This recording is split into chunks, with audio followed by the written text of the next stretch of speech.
Tonight we examine what makes a villain truly unforgettable. We will walk through industrial corridors and snow-covered villages, study the design principles that create complex antagonists, and trace the evolution of one of modern horror gaming's most fascinating figures. This is not a story about simple evil. It's about understanding why some villains lodge themselves in our minds not through pure terror, but through the unsettling realization that they might have a point.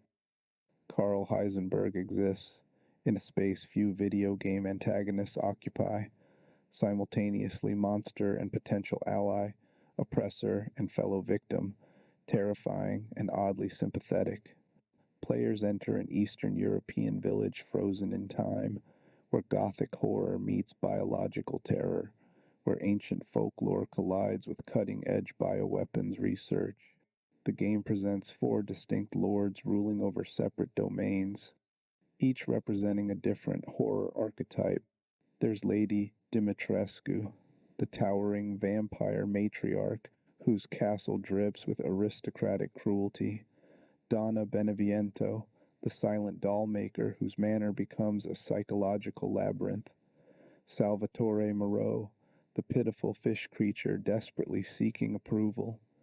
And Karl Heisenberg, the factory lord, the engineer, the one who refuses to play his assigned role. Heisenberg breaks patterns immediately. Where the other lords serve Mother Miranda with varying degrees of devotion, he openly plots rebellion. Where they embrace their monstrous transformations, he wields his mutations as tools for his own purposes. Where they create horror through environmental storytelling and atmospheric dread, he builds an army in an industrial nightmare powered by corpses and machinery. Most crucially, where every other antagonist in Resident Evil Village exists to be overcome, Heisenberg presents a choice. He offers partnership. He suggests that maybe, just maybe, the protagonist and antagonist share a common enemy. This complexity makes him worth studying. Creating simple villains is straightforward. Make them powerful. Give them evil motivations. Let the player triumph. Creating villains who make players question their assumptions requires more sophisticated techniques. Heisenberg demonstrates how charisma, justifiable grievances, and moral ambiguity can transform a horror antagonist into something far more memorable than another boss fight. His effectiveness comes not from being the strongest enemy in Resident Evil Village. Mother Miranda holds that title, but from being the most human despite his monstrous abilities. The principles behind his design apply beyond Resident Evil, beyond horror games, to any medium where antagonists need depth. How do you make a villain sympathetic without diminishing their threat? How do you create moral complexity without sacrificing clear player objectives? How do you balance personality with danger, charm with menace, reasonable grievances with unreasonable methods? Heisenberg's character demonstrates answers to these questions through every line of dialogue, every visual detail, every mechanical choice made by his designers. The context: Mother Miranda's kingdom understanding. Heisenberg requires understanding the power structure he inhabits. Resident Evil Village takes place in an isolated Eastern European mountain village, though the exact country remains deliberately vague. This ambiguity serves multiple purposes. It allows the game to blend various Eastern European folklore traditions without being tied to specific geography, and it creates a sense of being outside normal boundaries where usual rules don't apply. The village has existed for centuries, ruled historically by four noble families: House Dimitrescu, House Beneviento, House Moreau, and House Heisenberg. These families maintained order, managed resources, and provided structure for the rural population. Then came the Spanish flu pandemic of 1918-1919. Among the countless victims was a young girl named Eva, daughter of a local woman named Miranda. Grief-stricken beyond reason, Miranda wandered into nearby caves intending to die beside her daughter's memory. Instead, she discovered something ancient, the megamycete, a massive fungal root system that had grown in those caves for thousands of years, accumulating consciousness, memory, and biomass from the organisms it absorbed. Miranda, in her grief and desperation, became infected with the mold produced by this fungus, but rather than dying, she gained abilities that seemed miraculous: shape-shifting, immortality, the power to manipulate biological matter. She emerged from those caves transformed, no longer quite human, and with a singular obsession, using the megamycete's power to resurrect her daughter. For over a century, Miranda experimented. She developed the Kadu, a parasite combining mold and nematodes that could transform human hosts into something more. Most subjects died or devolved into mindless lichens, werewolf-like creatures that became her foot soldiers. But a select few, those with specific genetic traits and strong compatibility, survived the transformation with their intelligence intact. These rare successes became her four lords, replacing the old noble families with something far stranger. Miranda didn't choose these four randomly. Each was a descendant of the original noble houses, giving them legitimacy in the eyes of any surviving villagers. She kidnapped them as children, subjected them to the Kadu implantation against their will, and molded them into instruments for her continuing research. Alcina Dimitrescu gained vampiric traits due to a pre-existing blood disease that interacted uniquely with the Kadu.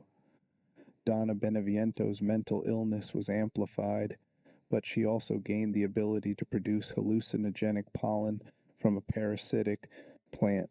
Salvatore Moreau mutated into an aquatic horror, but retained childlike intelligence and desperate need for maternal approval. And then there was Karl Heisenberg.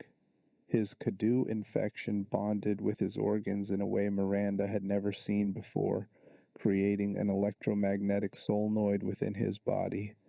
He gained the ability to control magnetic fields, to manipulate metal objects through will alone, to generate electric currents similar to electric rays. Physically, he remained the most human-looking of the four lords.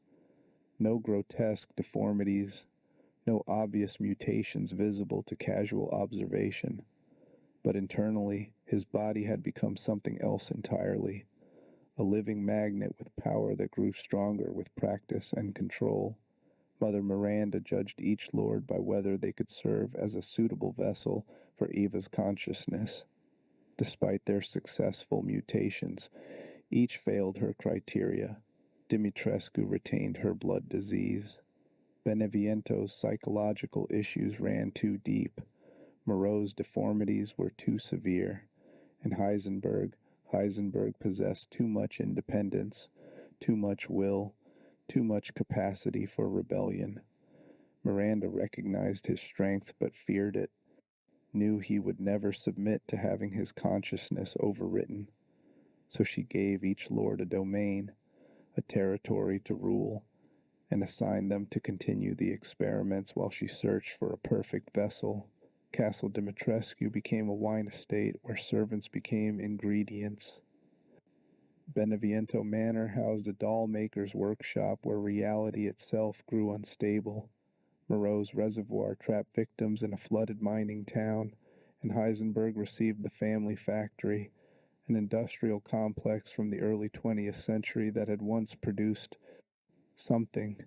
The game never specifies exactly what the factory originally manufactured, but its infrastructure, power systems, assembly lines, vast underground levels, provided everything Heisenberg needed for his true purpose. He wasn't just experimenting, he was building an army. The four lords maintained a dysfunctional family dynamic. With Miranda as the matriarch, they both served and resented. Dimitrescu and Heisenberg particularly despised each other. She viewed him as a child, crude and uncultured. He saw her as a pretentious sycophant. Moreau desperately sought approval from all of them. Beneviento remained isolated, barely communicating with anyone. They gathered for Miranda ceremonies, maintained the fiction of loyalty, and pursued their individual obsessions. Into this fractured kingdom came Ethan Winters in February 2021, searching for his kidnapped infant daughter Rose. Miranda had stolen Rose because the child represented something unprecedented. Born to parents both infected with mold, Rose possessed powers even Miranda couldn't fully understand. The child could potentially serve as the perfect vessel for Eva's resurrection. Miranda split Rose's body into 4 crystallized flasks, distributing them among the lords for safekeeping while preparing the resurrection ritual. This is where Heisenberg saw opportunity. He had spent years building his soldat army in secret. Cybernetic zombies powered by Kadu parasites and mechanical implants. He knew these weapons alone wouldn't be enough to overthrow Miranda. Her powers dwarfed even his considerable abilities. But Rose, with her unprecedented connection to the Megamus seat, might provide the edge he needed. And Ethan, who had already survived the Baker house and was currently cutting through the other lords to retrieve his daughter, demonstrated exactly the kind of determination and resilience that made him a valuable potential ally. For the first time in a century, Heisenberg sensed a real possibility of freedom. All he needed was to convince this desperate father to see past traditional definitions of hero and villain, to recognize a common enemy, and to do what needed to be done. He just needed Ethan to understand that sometimes the monster offering partnership is more honest than the goddess demanding worship. First impressions, the magnetic maverick. Ethan Winters first encounters Karl Heisenberg in a deceptive moment of calm, after surviving the nightmarish ordeal of Castle Dimitrescu, after watching the towering vampire lady transform into a dragon-like creature and finally destroying her.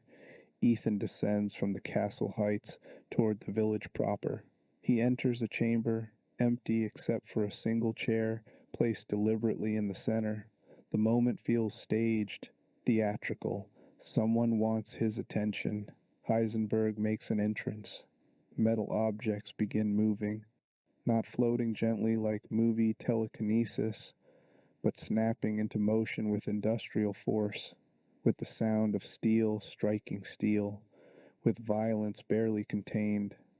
Tools, rebar, pipes, all sorts of debris suddenly converge on Ethan from multiple angles.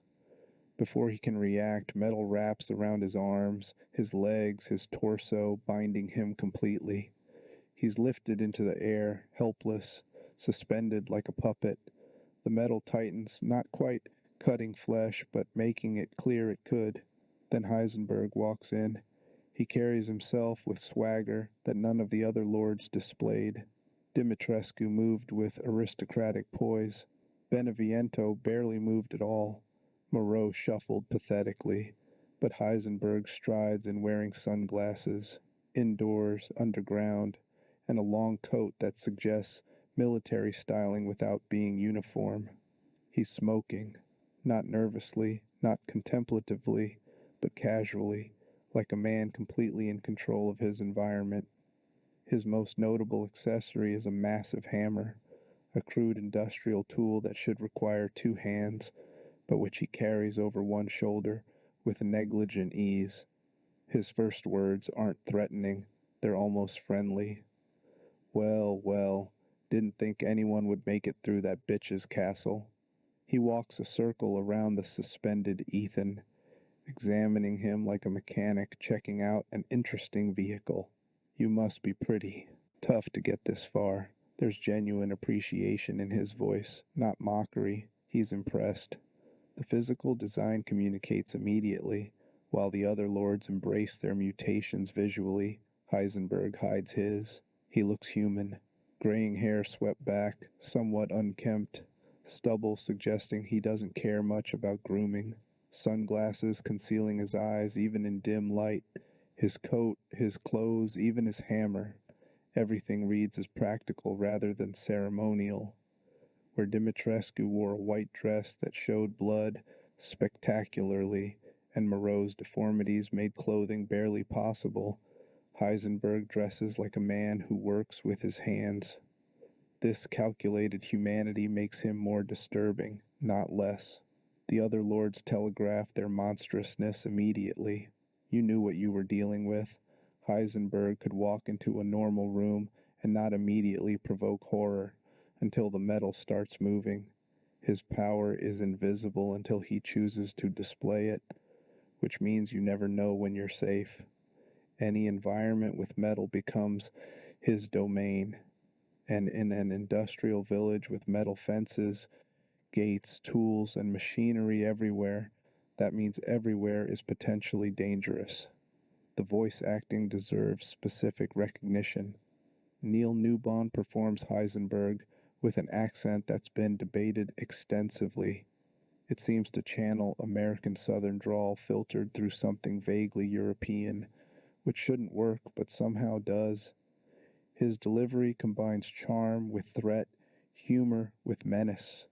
He sounds like someone who finds this entire situation somewhat amusing, who isn't taking it too seriously, even though he absolutely has the power to kill Ethan instantly if he chose. This casual confidence makes every word feel dangerous precisely because he doesn't need to try to sound dangerous. Listen to how he pronounces bitch when referring to Dimitrescu. There's relish there, genuine pleasure in disrespect. He's not playing political games, not pretending to respect the other lords for Miranda's benefit. He says exactly what he thinks. Consequences be damned. This verbal recklessness suggests someone who's already committed to rebellion, who stopped caring about maintaining appearances. It's the confidence of a man who believes he has nothing left to lose. But then comes the moment that defines his character. He could kill Ethan here. The metal binding him could crush his bones, impale him, tear him apart. Instead, Heisenberg releases him, lets him drop to the ground, and walks away. Don't worry, he says, I'm not going to kill you, yet. That last word hangs in the air. It's a promise and a threat and almost a joke all at once. Before Ethan can fully process what just happened, Heisenberg waves his hand. A door tears itself off its hinges. Come on, Mother Miranda's waiting.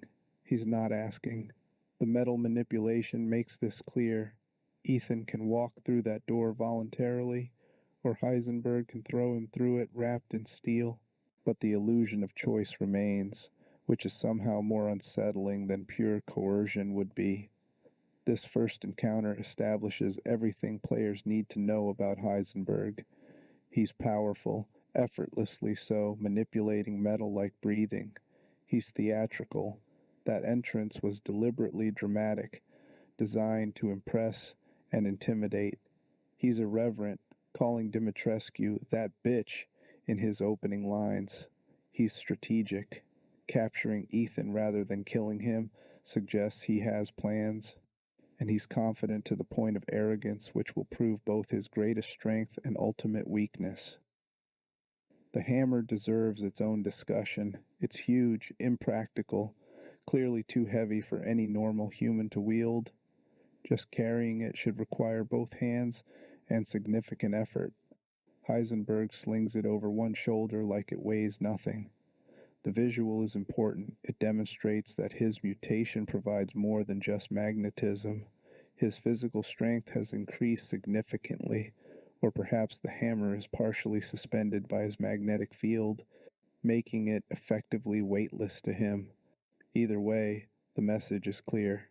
This man can crush you with his bare hands as easily as he can impale you with flying metal. But the hammer also functions as a character detail rather than just a weapon. It's crude, industrial, exactly the kind of tool that would exist in a factory. He didn't commission an elegant sword or develop high-tech weaponry. He grabs something practical from his environment and uses it because it works. This pragmatism differentiates him from Dimitrescu with her retractable claws and refined brutality, or Beneviento with her elaborate psychological manipulations. Heisenberg's approach to violence is straightforward. Hit things with a giant hammer until they stop moving. The sunglasses are equally significant. They serve no practical purpose in the dark interiors where Ethan encounters him. They're an affectation, a style choice, a way of maintaining mystery even while appearing to be direct. You never see his eyes, which means you never quite know what he's thinking despite his apparently open demeanor. The sunglasses create a barrier, a reminder that for all his casual attitude, Heisenberg is performing just as much as any of the other lords. He's just performing a different character, the rebellious outsider, the lone wolf, the one who doesn't play by Miranda's rules. Design philosophy, the rebellious lord, creating Karl Heisenberg required balancing multiple, seemingly contradictory elements. He needed to be threatening enough to function as a proper Resident Evil villain, yet charismatic enough that players might consider his offer of alliance. He had to be powerful enough to believably challenge Mother Miranda, yet vulnerable enough that Ethan's victory feels earned. He should seem human compared to the other lords, yet clearly monstrous in his actions. Capcom's design team walked this tightrope by making deliberate choices in every aspect of his presentation. Start with the name, Karl Heisenberg. The first name is common, unremarkable, grounding him in normalcy. The surname carries obvious connotations. Werner Heisenberg, the physicist famous for the uncertainty principle and his controversial role in Germany's World War II atomic weapons research. The historical Heisenberg represents brilliant scientific mind turned to potentially terrible purposes. A man whose legacy remains debated, neither purely heroic nor straightforwardly villainous. This resonance isn't accidental. Video game characters rarely receive surnames loaded with such specific historical weight unless the developers want players making those connections. The factory setting reinforces these associations. World War II factories produced weapons, vehicles, and other materiel. They represented industrial might turned to destructive purposes. Underground factory levels, secret experiments, attempts to create super soldiers through unethical means. All of this evokes imagery from actual Nazi weapons research, from factories hidden in mountains, from concentration camp labor. Resident Evil Village doesn't make Heisenberg explicitly a Nazi, but it absolutely uses that aesthetic vocabulary. The Soldats are cyborg zombies, yes, but they're also German named. Soldat 1, Soldat 2, Sturm, and thematically resonate with historical attempts to create enhanced soldiers. This creates uncomfortable ambiguity. Heisenberg is a victim, kidnapped as a child, forcibly mutated, enslaved by Miranda for decades. But he's also perpetuating those same horrors, experimenting on corpses, creating weapons, plotting to use an infant's power as a tool for his rebellion. The game asks players to hold both truths simultaneously. He has legitimate grievances against Miranda, and his methods are absolutely horrific. This moral complexity makes him more interesting than a pure villain would be. The visual design emphasizes practical menace over supernatural horror. Where Dimitrescu wore elegant white dresses that became increasingly blood-stained, where Moreau's body was a grotesque collection of tumors and mutations, Heisenberg dresses like he raided a military surplus store. His coat is heavy fabric, gray-green, reminiscent of military wear without being a formal uniform. His shirt underneath is simple, practical. His pants are tucked into heavy boots. Nothing about his costume screams monster until you notice details like the hammer that shouldn't be carryable, the sunglasses that serve no purpose, the way metal objects move around him without him touching them. His face tells a story too. He's not young. Graying hair, weathered features, stubble that suggests he stopped caring about appearance decades ago. The sunglasses hide his eyes, but when he removes them briefly in cut scenes, his gaze is intense, calculating, always assessing. He looks tired, not physically exhausted, but weary in the way people become when they've been fighting losing battles for too long. There's bitterness there, resentment, anger that's had a century to ferment into something toxic. But there's also fierce intelligence. This is not a mindless brute or a sophisticated sadist. This is a brilliant engineer who's had 100 years to plan, to build, to prepare for the moment when he could finally strike back at his creator. The hammer's design deserves closer examination. It's not a refined weapon. The head is massive, crude, looking more like something that pounds steel in a forge than a battlefield weapon. The handle is long, wrapped in what appears to be leather or heavy cloth for grip. It should be a ridiculous weapon, impractical and unwieldy, but Heisenberg makes it work through pure strength and magnetism. He can swing it one-handed because his mutation provides superhuman strength. He never drops it because magnetism keeps it locked to his grip. The weapon itself becomes an extension of his power, a physical manifestation of his ability to take something crude and make it devastatingly effective. His movement style contrasts sharply with the other lords. Dimitrescu glided almost tall and deliberate. Moreau crawled and shambled. Beneviento barely moved, preferring her dolls to act. Heisenberg walks with purpose but not urgency, casual but not careless. He leans back slightly when he walks, shoulders relaxed, like someone who's completely comfortable in their environment. This body language communicates control. He's not on guard because he doesn't need to be. Any environment with metal is his domain, and he can defend himself instantly from any angle. When he does move to attack or demonstrate power, the change is startling. That casual demeanor drops instantly, replaced by focused violence. Metal snaps into motion. The hammer swings with force that could shatter concrete. His entire body posture shifts from relaxed to predatory. Then, just as quickly, he returns to casual. It's a calculated performance, showing that he could be dangerous anytime he wants, but choosing restraint. This restraint makes him more threatening, not less. It demonstrates control, discipline, awareness. He's not a beast that attacks on instinct. He's a tactician who strikes when it serves his purposes. The voice performance makes these contradictions work. Neil Newbon delivers every line with layered meaning. When Heisenberg says, "I'm not like my siblings," it sounds like he's confiding a secret, drawing Ethan into conspiracy. When he calls the other lords a bunch of crazy devotees, there's contempt, but also acknowledgement. He understands their devotion even while despising it. When he makes his final offer to Ethan, proposing they team up to kill Miranda, there's genuine hope in his voice underneath the cynicism. He actually believes Ethan might say yes. He wants Ethan to say yes. His entire century of planning comes down to this moment, and for once, his confidence wavers just slightly. This vulnerability makes him sympathetic despite his atrocities.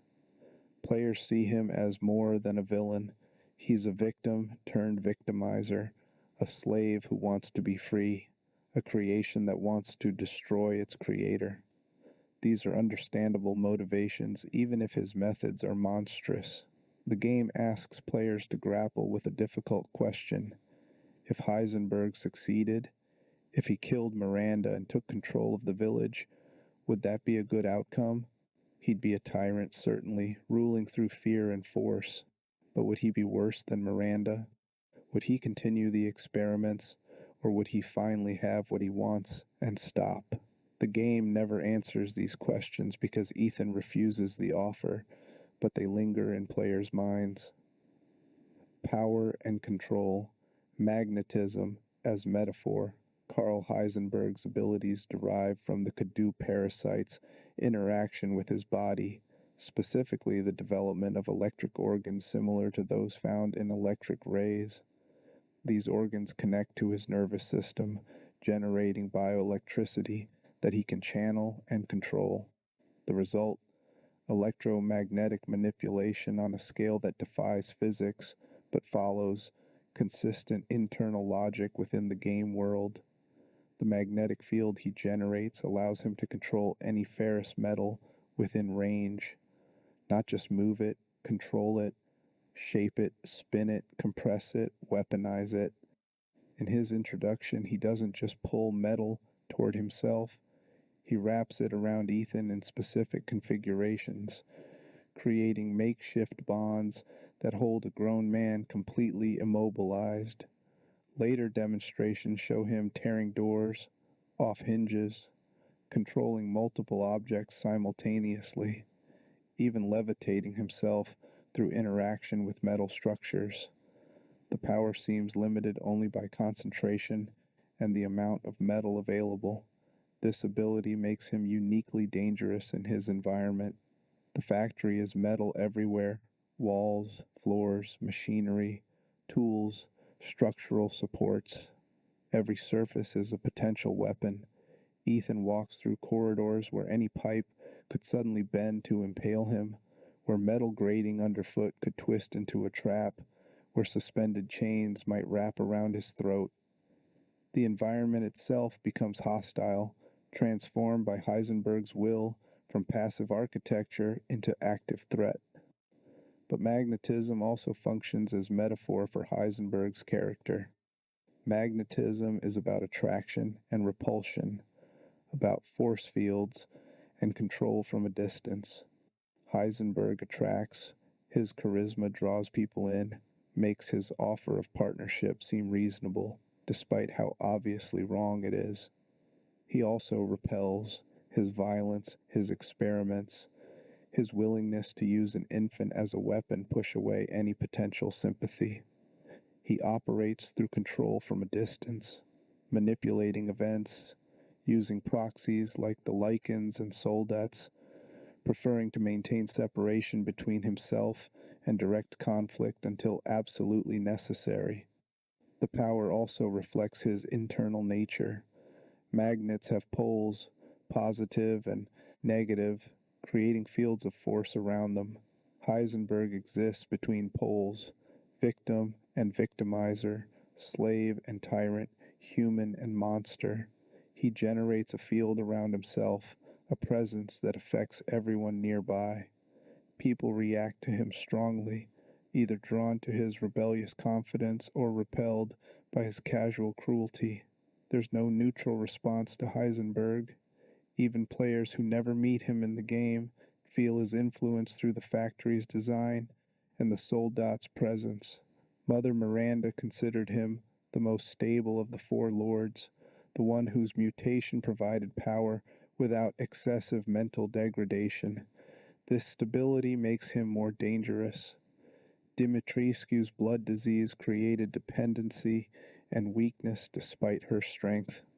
Moreau's deformities left him psychologically broken, desperate for approval. Beneviento's mental illness made her an unreliable puppet, but Heisenberg retained full intelligence, gained immense power, and developed focused resentment over decades. He's not mad, he's not broken, he's furious, calculating, and patient, the most dangerous combination. The game demonstrates his power, scaling carefully. First encounter, he binds Ethan effortlessly, demonstrating casual control. Second encounter, he manipulates the entire environment during the meeting with Miranda, showing range and precision. Third encounter, He creates a massive obstacle course of spinning metal death traps, revealing how creatively he can weaponize his environment. Final encounter. He combines his magnetic powers with cybernetic modifications, creating a biomechanical nightmare that represents the full scope of his ambition and ability. This power progression also shows limits. For all his strength, Heisenberg can't simply crush Miranda. She's too powerful, too connected to the megamycete's root consciousness. His magnetic abilities, impressive as they are, represent one aspect of the mold's potential. Miranda has had a century longer than him to master the mold's capabilities.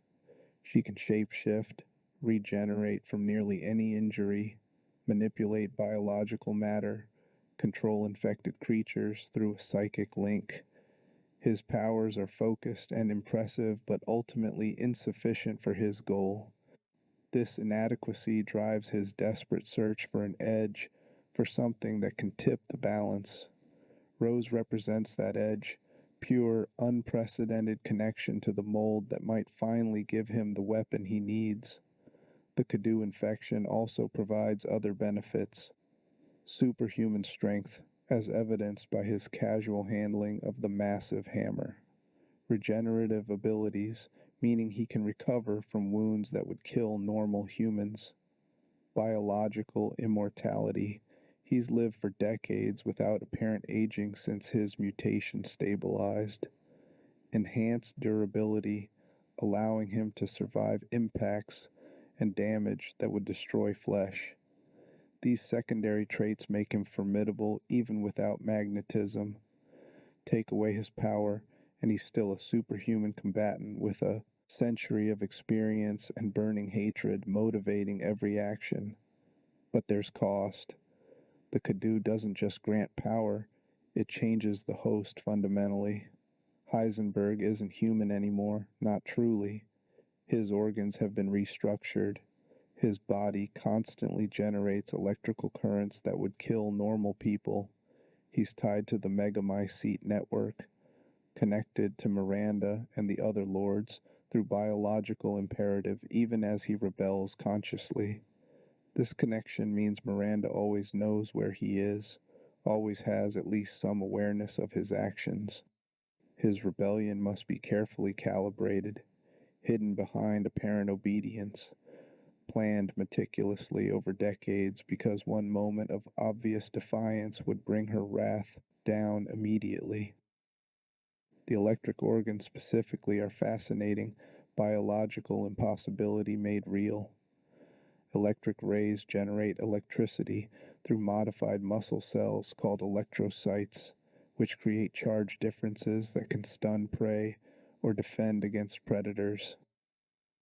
Heisenberg's body has apparently grown similar structures, but scaled up massively and integrated with his nervous system in ways that allow conscious control. The power output must be immense to generate electromagnetic fields strong enough to lift and manipulate tons of metal.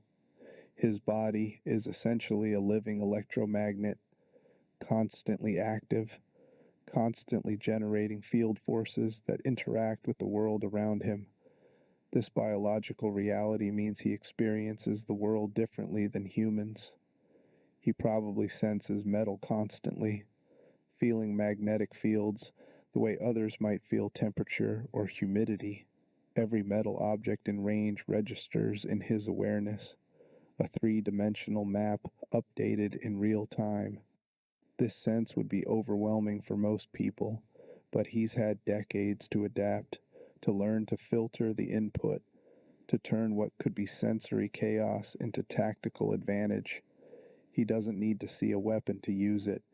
He can feel its presence through magnetic fields, can track its position precisely, can manipulate it without looking. Thematically, giving him control over magnetism rather than some other power is perfect. Magnetism is industrial, cold, impersonal. It's the power of machines, of factories, of the industrial age that reshaped Europe in the 1800s. It's the foundation of electric motors, generators, all the technology that powered industrialization. For a character associated with a factory, for someone building a mechanical army, for a lord whose domain is industrial rather than aristocratic or supernatural, magnetism fits perfectly. It grounds his monstrousness in technology rather than pure horror, making him feel more real, more connected to human evil rather than supernatural otherness. The factory, industrial nightmare. Heisenberg's domain stands apart from the other lords' territories both literally and aesthetically. While Castle Dimitrescu evokes gothic horror, House Beneviento channels psychological terror, and Moreau's Reservoir presents body horror. The factory delivers something different: industrial dread, mechanical wrongness, the horror of human achievement turned to terrible purpose. The factory sits outside the village proper, accessed through a network of caves and mine tunnels. This geographic separation is intentional. The other lords' domains are integral to the village. Dimitrescu's castle looms over it. Beneviento's house is accessible through village streets. Moreau's reservoir provides water. But the factory exists at remove, isolated, hidden. Players must leave the village behind, descend into darkness, traverse underground passages before emerging in Heisenberg's territory. This journey emphasizes that you're entering separate space, somewhere different from everything before. The factory itself is massive, far larger than it appears from outside. Underground levels stretch down multiple stories, each more nightmarish than the last. The surface level looks almost normal, a processing plant from the early 20th century, with rusted machinery and abandoned equipment suggesting a facility that shut down decades ago. But descending reveals the truth. The lower levels are active, machinery runs, assembly lines operate, and the products being manufactured are horrors. The aesthetic is brutalist industrial, all exposed metal, rivets, pipework, catwalks suspended over vast drops. Everything is steel and rust, brown and gray, lit by harsh work lights that create deep shadows. Steam vents periodically, obscuring vision. Grinding sounds echo through corridors. The audio design here is particularly effective. Constant mechanical noise that makes it hard to hear approaching enemies, that creates audio fatigue that wears down players through relentless industrial cacophony. The descent through factory levels feels like descending into hell. Each floor reveals worse than the last. B1 introduces the Soldats, Heisenberg's cybernetic zombie army. B2 shows the assembly lines where they're produced. B3 contains the experimental chambers where Kadu implantation happens. B4, the deepest level, houses Sturm, Heisenberg's most powerful but most unstable creation, too dangerous to keep anywhere but the deepest pit. Let's examine the soldats themselves. Their corpses, reanimated through Kadu parasites and augmented with mechanical components. The basic Soldat 1 has a drill replacing its left arm and a reactor core in its chest. The core glows red, venting heat, representing the unstable energy generated by the Kadu trying to reanimate dead tissue. The drill arm is crude but effective. It's not elegant technology, but rather a power tool literally bolted onto a corpse. Their faces tell stories. Human features remain partially recognizable, stretched and distorted by decay and modification. Eye sockets might be empty or contain filmed over eyes that don't see. Mouths hang open, slack, non-functional. These were people once. Now they're tools, weapons, products manufactured on assembly lines like automobiles. The horror isn't just that they're dangerous. It's that they're things, objects, industrial output that used to be human. Soldat 2 represents an evolution, 2 drill arms instead of 1, core reactor moved to the back, more aggressive combat programming. Sol.Jet adds mobility through jetpack integration, allowing them to cross distance quickly and attack from unexpected angles. Sol.Panzer is the premium model, heavily armored, multiple drills, nearly unstoppable until you blast off the armor plating with explosives. Each variant demonstrates Heisenberg's engineering prowess and his complete disregard for any ethical boundaries. The factory contains dozens of these things, maybe hundreds.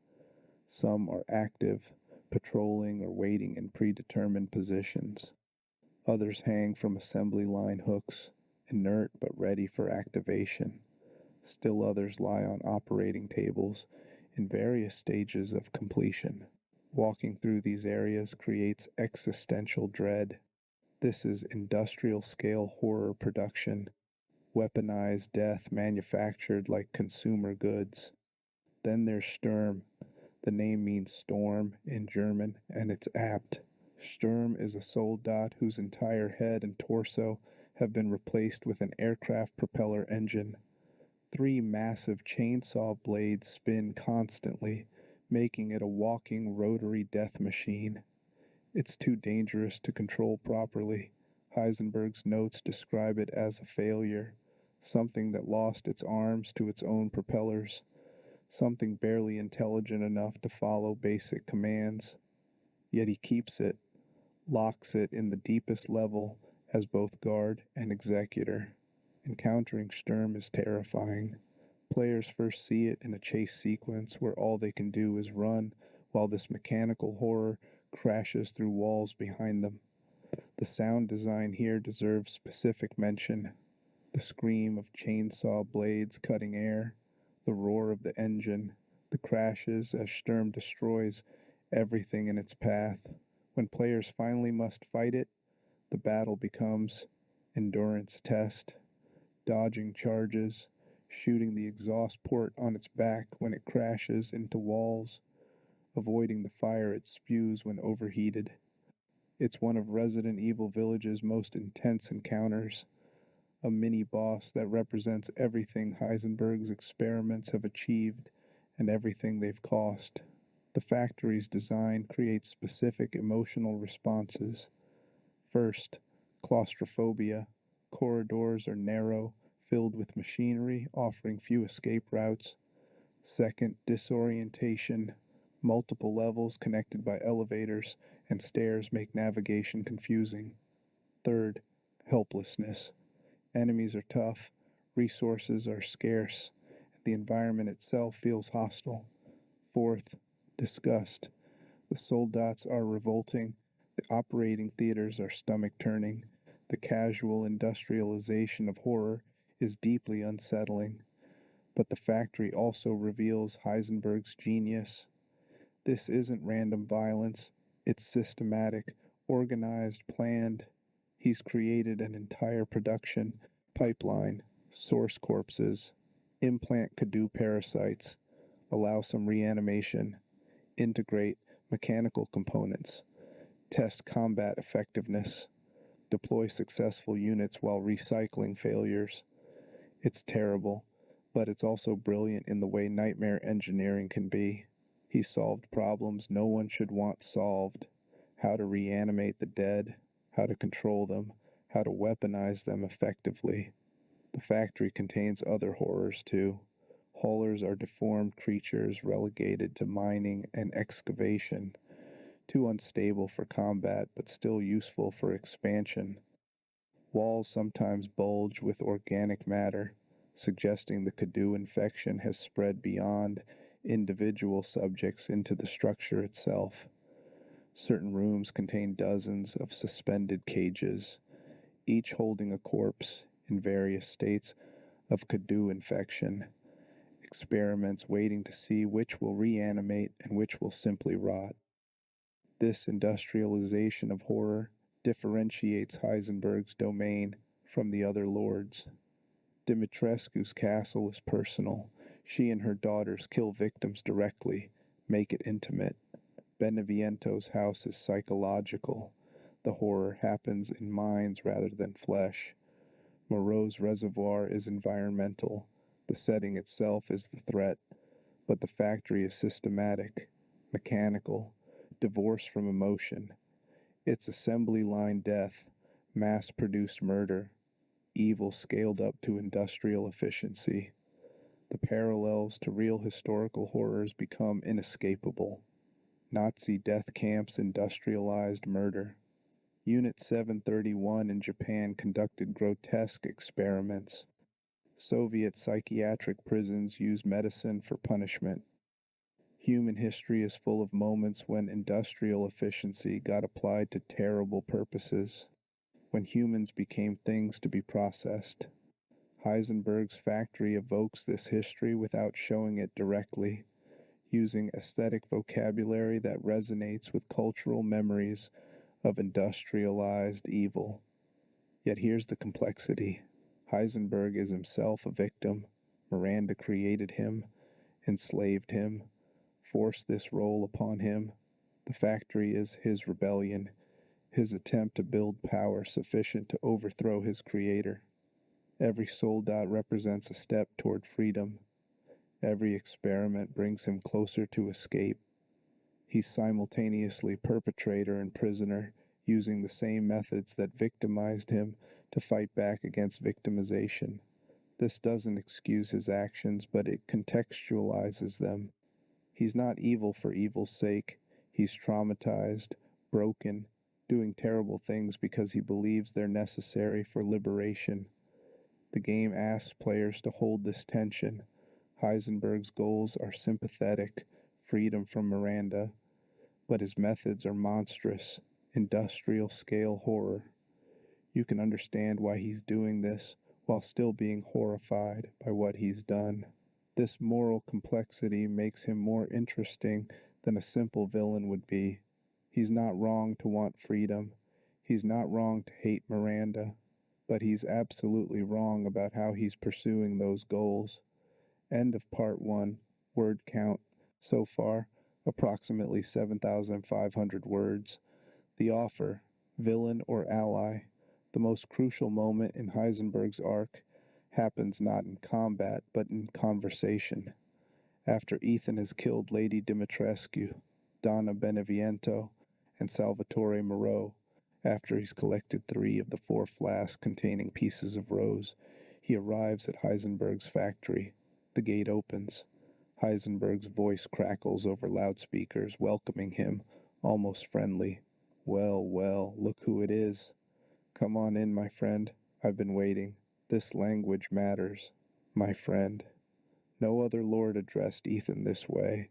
Dimitrescu called him man-thing and promised to drink his blood. Beneviento said nothing, letting her dolls and hallucinations speak. Moreau begged for approval before attacking, but Heisenberg uses language suggesting equality, partnership, shared purpose. It's a small word choice with massive implications. Ethan enters the factory's upper levels, finding them surprisingly empty. No enemies attack, no traps activate. He walks through industrial spaces until reaching an office, a workshop space converted into something like a war room. The walls are covered with photographs, drawings, plans, and all the photographs of the other lords have been crossed out, huge red X marks, through Dimitrescu, Beneviento, Moreau.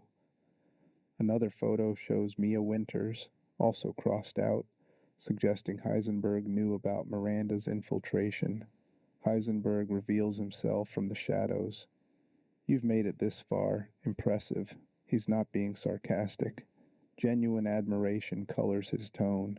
He gestures to a chair. Sit. We need to talk. The setting is deliberately disarming. Not a torture chamber, not a throne room, but an office. 2 men having a conversation. The casual normalcy makes what follows more disturbing. Heisenberg lays out his position. He explains that Miranda is using everyone, that the other lords were tools she considered expendable, that Rose is meant to be a vessel for Miranda's dead daughter. She's a crazy bitch, he says bluntly, using us, using Rose, for her own selfish desires. This is the most direct anyone in the game has been about Miranda's true nature. Ethan has been operating without full information, and Heisenberg fills those gaps. Then comes the offer. So here's the thing, Heisenberg says, leaning forward. We both want Miranda gone. You want your daughter back. I want my freedom. Why not work together? He explains his plan. Use Rose's power as a weapon against Miranda. Combine their strength. Overthrow the false goddess ruling the village. Together, we can take her down. What do you say? The way he presents this isn't villainous monologue. It's a sales pitch. He's genuinely trying to convince Ethan, genuinely believes this could work, genuinely wants partnership rather than conflict. His body language is open. No crossed arms, no defensive positioning. He's making himself vulnerable in this moment, showing Ethan the planning he's done, the vulnerabilities he sees in Miranda, the possibilities for success. Ethan asks the obvious question, what happens to Rose in this plan? Heisenberg doesn't hide the truth. We use her as a weapon, her power, combined with my army, combined with you. He says it like it's reasonable, like Ethan should obviously prioritize defeating Miranda over protecting one infant. She's the key. With her, we win. This is where Heisenberg's fundamental nature reveals itself. He's not lying about his goals. He genuinely wants to overthrow Miranda. He's not lying about the partnership. He genuinely believes working with Ethan increases success chances. But he's willing to use a baby as a weapon. He's willing to sacrifice Ethan's daughter to achieve his freedom. The goal is understandable, even sympathetic. The method is monstrous. Ethan's response is immediate and unambiguous. You're crazy if you think I'm going to use my daughter as a weapon.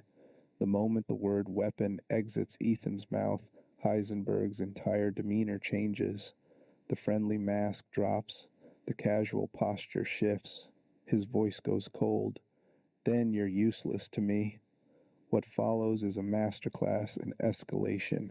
Heisenberg doesn't immediately attack. Instead, he manipulates the metal around them, creating a grotesque demonstration. He pulls Ethan up, forces him to look at screens, showing his soldat army, makes him understand the scale of what Heisenberg has built. These are my creations, he says, pride clear in his voice despite the anger. My army, all of this to kill her, and you won't help. The sense of betrayal is palpable. Heisenberg genuinely thought Ethan might agree. He'd watched Ethan kill 3 other lords, survive impossible odds, demonstrate ruthless determination to get Rose back. Heisenberg saw a kindred spirit, someone else trapped by Miranda, someone else willing to do whatever necessary to win.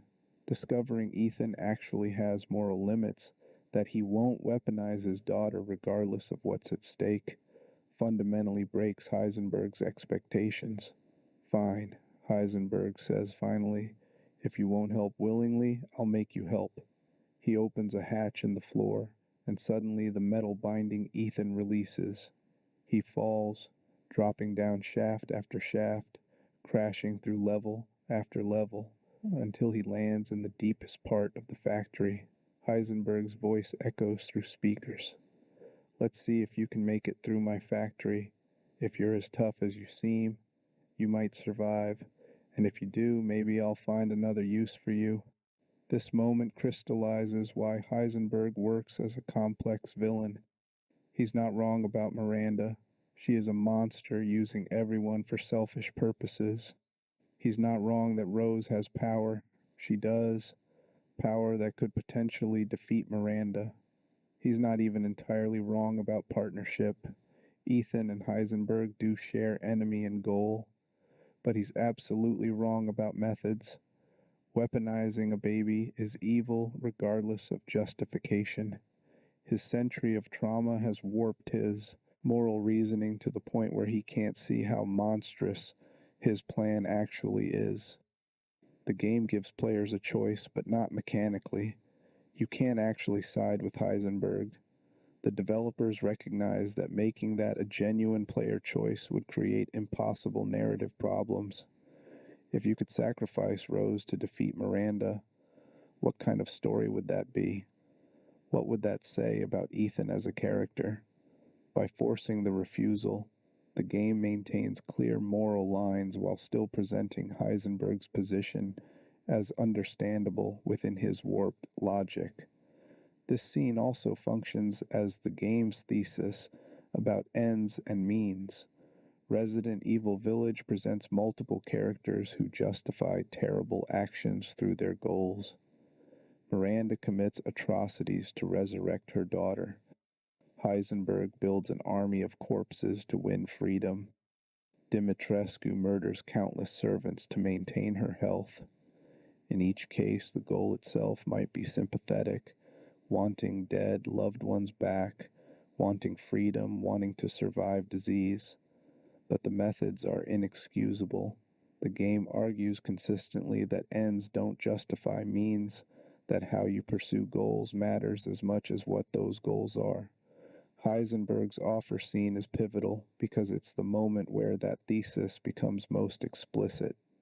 He lays out reasonable goals, explains his legitimate grievances, offers partnership, and reveals that his moral compass has been so thoroughly destroyed by trauma that he cannot see weaponizing an infant as crossing a line.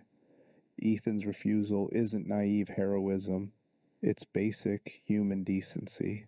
The tragedy is that Heisenberg has lost that decency, and he can't understand why Ethan won't. After the refusal, after Ethan survives the factory and emerges with all 4 flasks, Heisenberg's tone shifts again.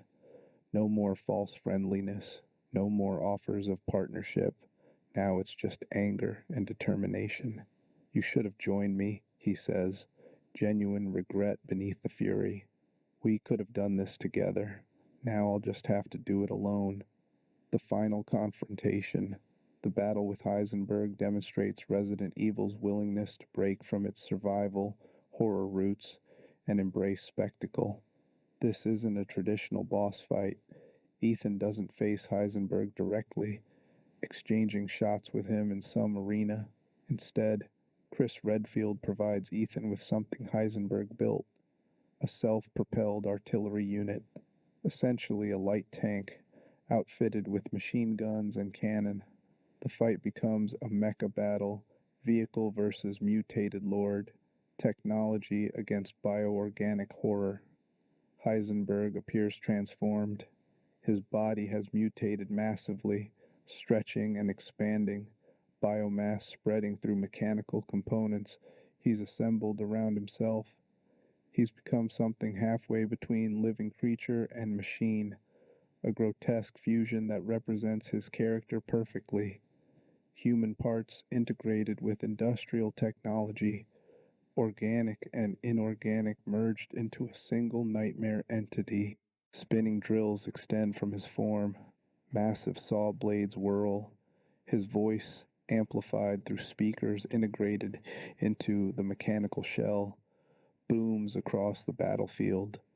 The setting is perfect, an open area outside the factory, giving room to maneuver, while debris and obstacles create cover. Heisenberg moves through this space like a living tornado, debris and metal swirling around him, his power fully unleashed.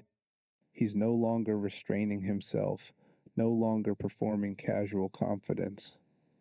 This is desperation, fury, a century of rage, directed at Ethan for refusing the alliance and at Miranda for creating this situation. The battle mechanics are straightforward but satisfying.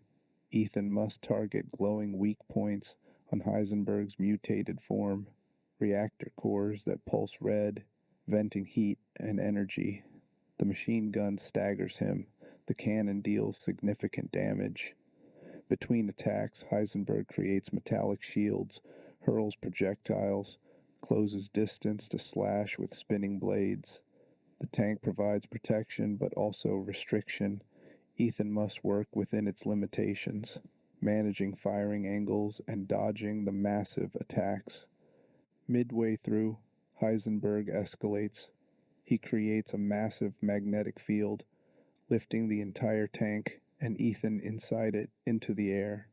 Metal debris swirls around them in a tornado of industrial death. For a moment, Ethan is completely helpless, suspended, watching Heisenberg gather power for what seems like a finishing blow. But Chris had prepared for this.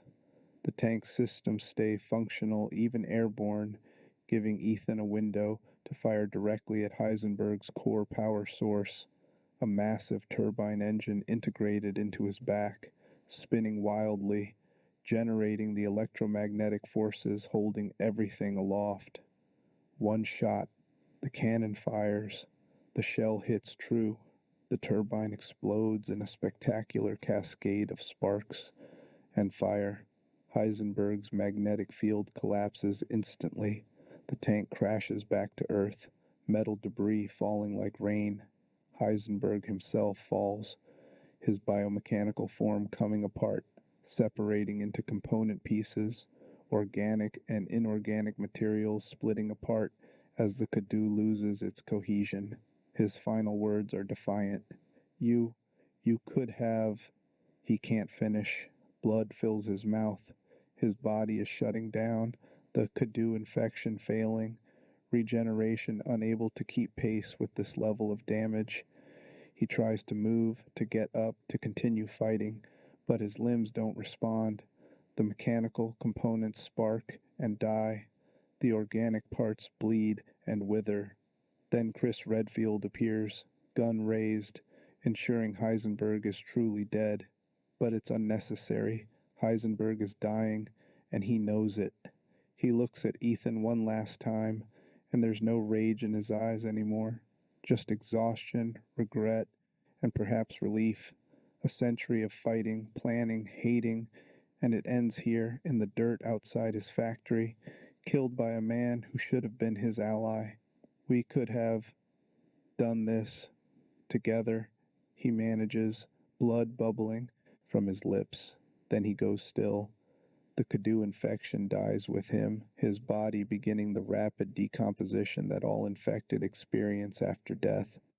Karl Heisenberg, lord of the factory, genius engineer, rebellious slave, is gone. Chris plants explosives throughout the factory. The entire structure detonates minutes later, consuming decades of experiments, hundreds of soldats, all of Heisenberg's preparations for rebellion. It goes up in a fireball that lights the night sky, a funeral pyre for ambitions that came so close to fruition but ultimately failed. The battle raises interesting questions about escalation in Resident Evil. Traditional survival horror emphasizes vulnerability, limited resources, powerful enemies, danger around every corner. But Resident Evil Village progressively empowers Ethan, building toward these spectacular confrontations. By the time he fights Heisenberg, he's wielding a tank, firing cannons, destroying a lord who can manipulate magnetic fields, and has integrated himself into a massive mechanical body. This is spectacle horror, action horror, a different beast from the psychological dread of earlier games. Heisenberg's boss fight works because it matches his character. He's a builder, an engineer, someone who solves problems through technology and overwhelming force. Of course, his final form involves massive mechanical integration. Of course, the battle is vehicle combat. It wouldn't make sense for him to have a traditional boss fight with dodge patterns and weak spots in some locked arena. He fights using everything he's built, everything he's planned, holding nothing back because this is his last chance to achieve freedom. The tragic element is impossible to miss. Heisenberg dies fighting Ethan, who he wanted as an ally. If they had worked together, if Ethan had agreed to the plan, Maybe they could have defeated Miranda. We'll never know, because Ethan's fundamental decency wouldn't allow weaponizing his daughter, and Heisenberg's warped morality couldn't understand that refusal. They had a common enemy and complementary skills, but incompatible values. So instead of allies, they became enemies, and Heisenberg's century of preparation ended with him bleeding out in the dirt while Chris Redfield stands over him with a gun. His death also serves narrative purpose. By the time Ethan confronts Miranda, all four lords are dead. Rose has been reconstructed from the four flasks. Miranda's family is gone, and she blames Ethan for their destruction, though she secretly feels relief. They were always potential threats to her plan. Heisenberg's death removes the most dangerous element in the village, the one lord who actively plotted against her. But it also removes the one person who might have helped Ethan understand Miranda's true nature earlier, who might have provided useful intelligence about her weaknesses. The fight's spectacle can overshadow its emotional content, but it's worth noting the tragedy. This is a man who wanted freedom above all else, who spent a century planning, building, preparing. He came so close. Rose's power was within reach. A potential ally arrived who had proven capable of killing the other lords. Everything was falling into place. Then Ethan said no, and everything fell apart. Heisenberg dies knowing he was right about Miranda, right about the possibility of victory, right about everything except one crucial thing. You can't build a just future on a foundation of atrocity. Why Heisenberg works. Principles of complex villainy. Karl Heisenberg succeeds as a memorable antagonist because he embodies principles that create complexity without losing clarity. These principles apply broadly to villain creation across media, demonstrated through his specific execution. First principle: give your villain legitimate grievances. Heisenberg isn't evil because he woke up one day and chose villainy. He's a victim of Mother Miranda, kidnapped as a child, forcibly mutated, enslaved for a century. His desire for freedom is completely justified. His hatred of Miranda is rational. Players can understand his motivation even when they can't condone his methods. This understanding creates the foundation for complexity. We sympathize with what he wants, even as we're horrified by what he's willing to do to get it. Compare this to villains with purely selfish or nonsensical motivations. A villain who wants to destroy the world because they're crazy provides no moral complexity. There's nothing to understand, no way to relate, but a villain who wants freedom, who wants revenge against their abuser, who wants to overthrow a tyrant. These are understandable goals that most people share in principle. The conflict comes from methods, not ends. This creates richer dramatic tension because the protagonist can't simply dismiss the villain's position. They must grapple with the uncomfortable truth that the villain has a point, even if their solution is wrong.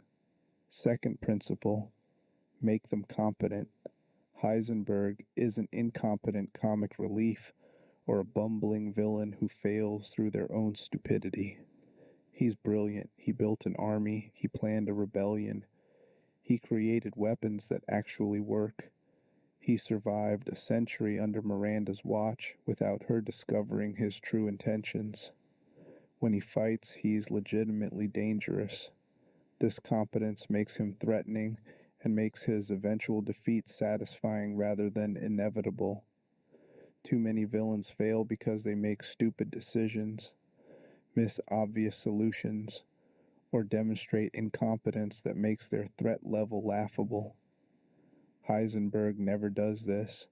Every action he takes makes sense given his information and goals. He captures Ethan rather than killing him because he sees potential value. He makes his offer because partnership genuinely increases success chances. He releases Ethan into the factory rather than executing him because he wants to test whether Ethan might still prove useful. Even in defeat, his plans were sound. Ethan just proved tougher and more resourceful than anticipated. Third principle, give them a distinctive personality. Heisenberg isn't generic threatening villain. He's sarcastic, casual, irreverent, charming in his way. His dialogue drips with personality, calling Dimitrescu that bitch, referring to the other lords as crazy devotees, speaking to Ethan like they're equals even while demonstrating superior power. This personality makes him memorable beyond his visual design or powers. Players remember how he talks, how he moves, how he presents himself. Voice acting deserves credit here. Neil Newbon's performance gives Heisenberg layers: surface confidence masking deep rage, casual demeanor hiding century-old wounds, charm deployed tactically to disarm and manipulate. Lesser voice acting would make these lines sound one-dimensional. Newbon finds shadings that make Heisenberg feel like a person rather than a video game obstacle. Fourth principle, create clear visual identity. Within seconds of seeing Heisenberg, you know exactly who he is. The hammer, the sunglasses, the coat, the way he moves, everything communicates character without requiring exposition. When he appears in promotional materials, in screenshots, in fan art, he's instantly recognizable. This visual clarity is essential for memorable villains. They need to be readable at a glance, distinctive enough that their silhouette alone triggers recognition. Compare him to the other lords. Dimitrescu's height and hat make her unmistakable. Beneviento's veil and Angie Doll create instant recognition. Moreau's deformities are distinctive despite being grotesque. Each lord has clear visual identity that serves their character and makes them memorable. Heisenberg's industrial aesthetic, his practical menace, his hammer, all of it reads clearly and distinctively. Fifth principle, integrate powers with personality. Heisenberg's magnetism isn't just a cool power, it reflects who he is. Control, manipulation, attraction, and repulsion, creating force fields around himself. His power expresses his character. He's someone who tries to control everything, who manipulates situations and people, who exists between poles, who affects everyone around him whether they want to be affected or not. The best villain powers aren't arbitrary. They connect to characterization, expressing internal nature through external ability. Magneto in X-Men uses magnetism that reflects his desire to control his environment and protect his people. Darth Vader's force abilities represent his fall from grace and mechanical nature. Heisenberg's electromagnetic manipulation represents his need for control, his industrial mindset, his role as someone caught between attraction to humanity and repulsion from what he's become. Sixth principle, create moral complexity without losing moral clarity. This is perhaps the hardest balance to strike. Heisenberg is sympathetic, victim of abuse, seeking legitimate goal, demonstrating understandable emotions. But he's not right. Weaponizing an infant is wrong regardless of justification. Building an army of corpses is evil despite understandable motivation. The game lets players feel sympathy for him while maintaining clear position that his methods are inexcusable. Too many modern stories lose moral clarity in pursuit of complexity. They make everything gray, relativistic, suggesting all positions are equally valid. Resident Evil Village doesn't do this. It's crystal clear that using Rose as a weapon is wrong. It's unambiguous that Heisenberg's experiments are atrocious. The complexity comes from understanding why he's doing it, not from suggesting maybe it's actually okay. This maintains clear player objectives: stop Heisenberg, save Rose, while still allowing appreciation for Heisenberg's complexity as a character. Seventh principle, Let them fail tragically rather than stupidly. Heisenberg doesn't lose because he makes rookie mistakes or because plot convenience strikes at the perfect moment. He loses because Ethan refuses his offer, forcing conflict. He loses because despite his century of preparation, he underestimates how far a father will go to protect his daughter. He loses because his warped morality prevented the alliance that might have given him victory. These are character-driven failures, not plot-driven conveniences. Tragic failures make villains more memorable than stupid failures.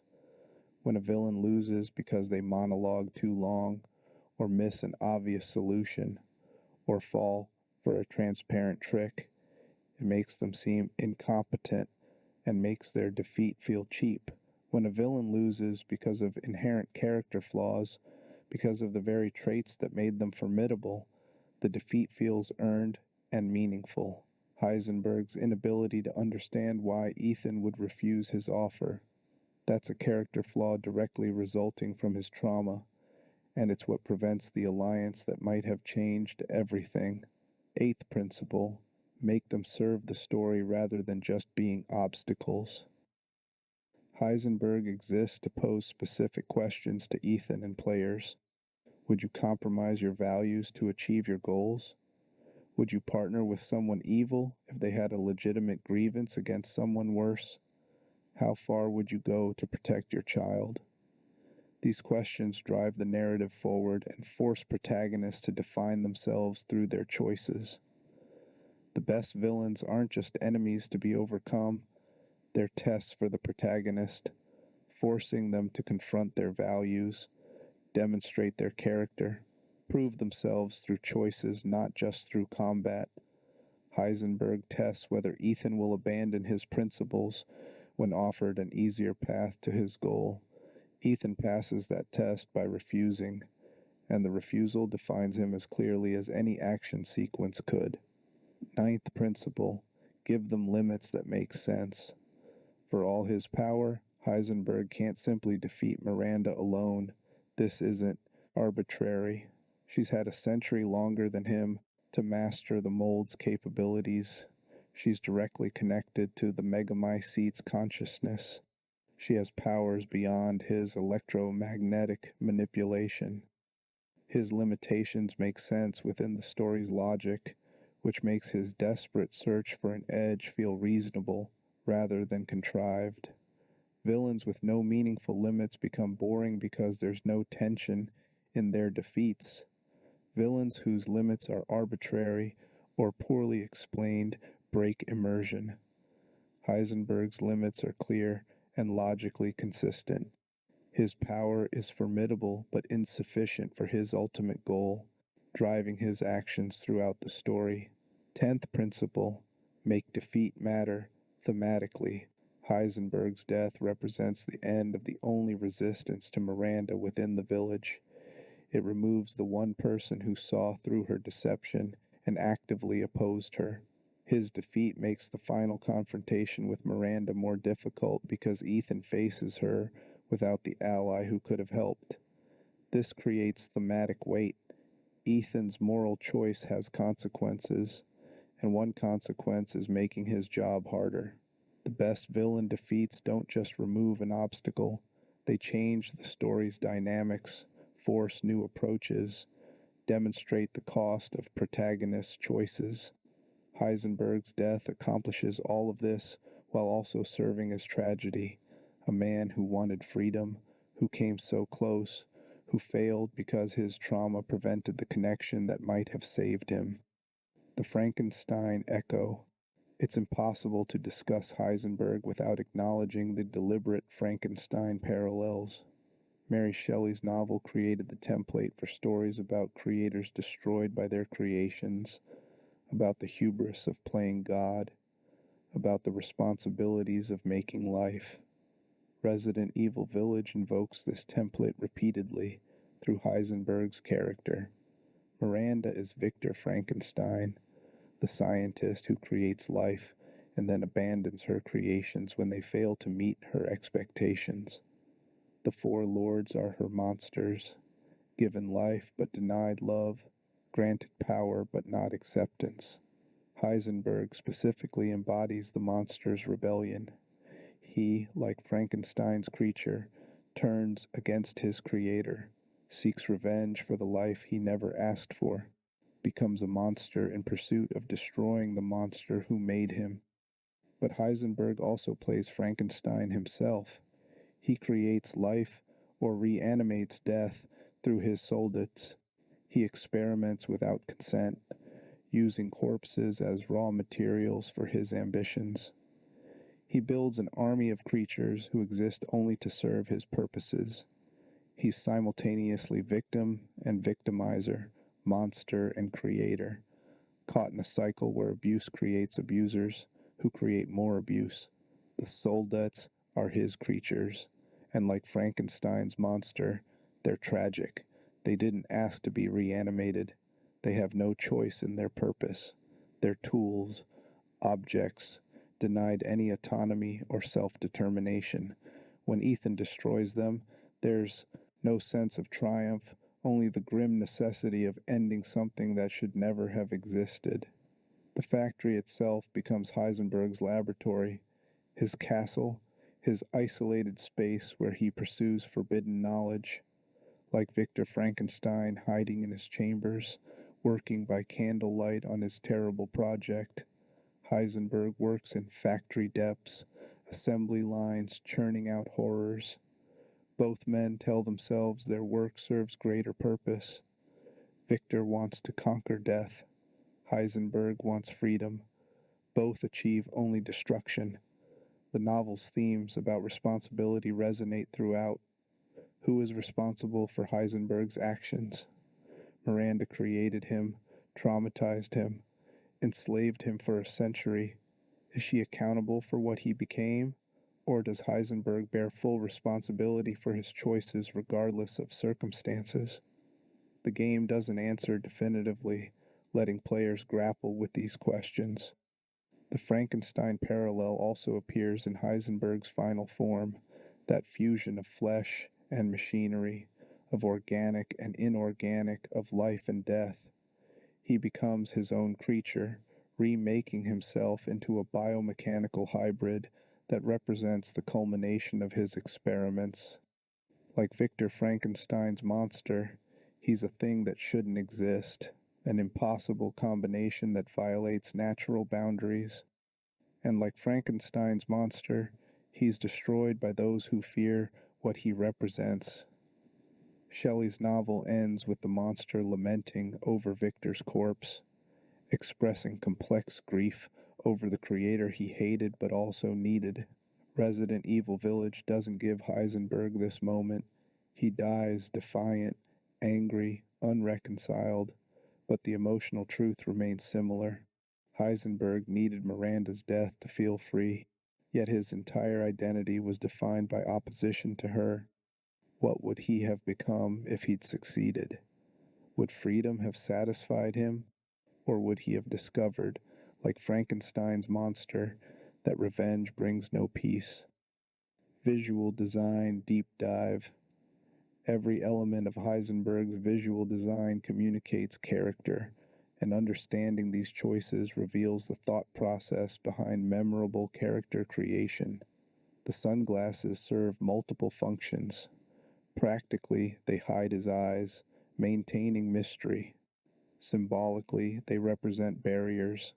Heisenberg keeps people at distance, revealing nothing of his internal state. Stylistically, they're anachronistic, suggesting someone who doesn't care about period-appropriate dress, someone modern despite the gothic setting. They also make him look cool, giving him swagger that contrasts with the other lord's more traditional horror aesthetics. The code is deliberately ambiguous, military-inspired but not uniform, practical but not purely functional. It suggests authority without rank, organization without allegiance. The gray-green color is industrial, matching factory aesthetics. The length and weight of it communicate that Heisenberg doesn't need mobility. His power operates at range, so he can afford heavy clothing that would restrict someone who fought hand to hand. The hammer is pure characterization. It's not elegant, it's not ceremonial. It's a tool selected for effectiveness rather than appearance. The fact that it should be too heavy to wield one-handed, but that Heisenberg does it anyway, demonstrates power while maintaining practical aesthetic. A fancy sword would suggest aristocracy like Dimitrescu. A scientific weapon would suggest cold rationality like Moreau's experiments. The hammer suggests worker, builder, someone who solves problems by hitting them very hard. His clothing under the coat is practical. No aristocratic finery, no elaborate costume. Work shirt, sturdy pants, heavy boots. This is clothes for factory work, for getting dirty, for focusing on function over form. It positions him as working class compared to Dimitrescu's nobility, as practical compared to Beneviento's artistic pretensions, as active compared to Moreau's degradation. The way he moves communicates constantly, that casual swagger, that lean-back posture, the way he gestures broadly when talking. All of it suggests confidence bordering on arrogance. He takes up space. He doesn't hurry. He acts like someone who's completely secure in their power and position. This body language creates immediate read on his personality before he speaks a word. When his mutation fully manifests in the boss fight, the biomechanical integration is crucial. He doesn't become purely biological horror like Dimitrescu or Moreau. He becomes cyborg, fusion of flesh and metal, representing his character perfectly.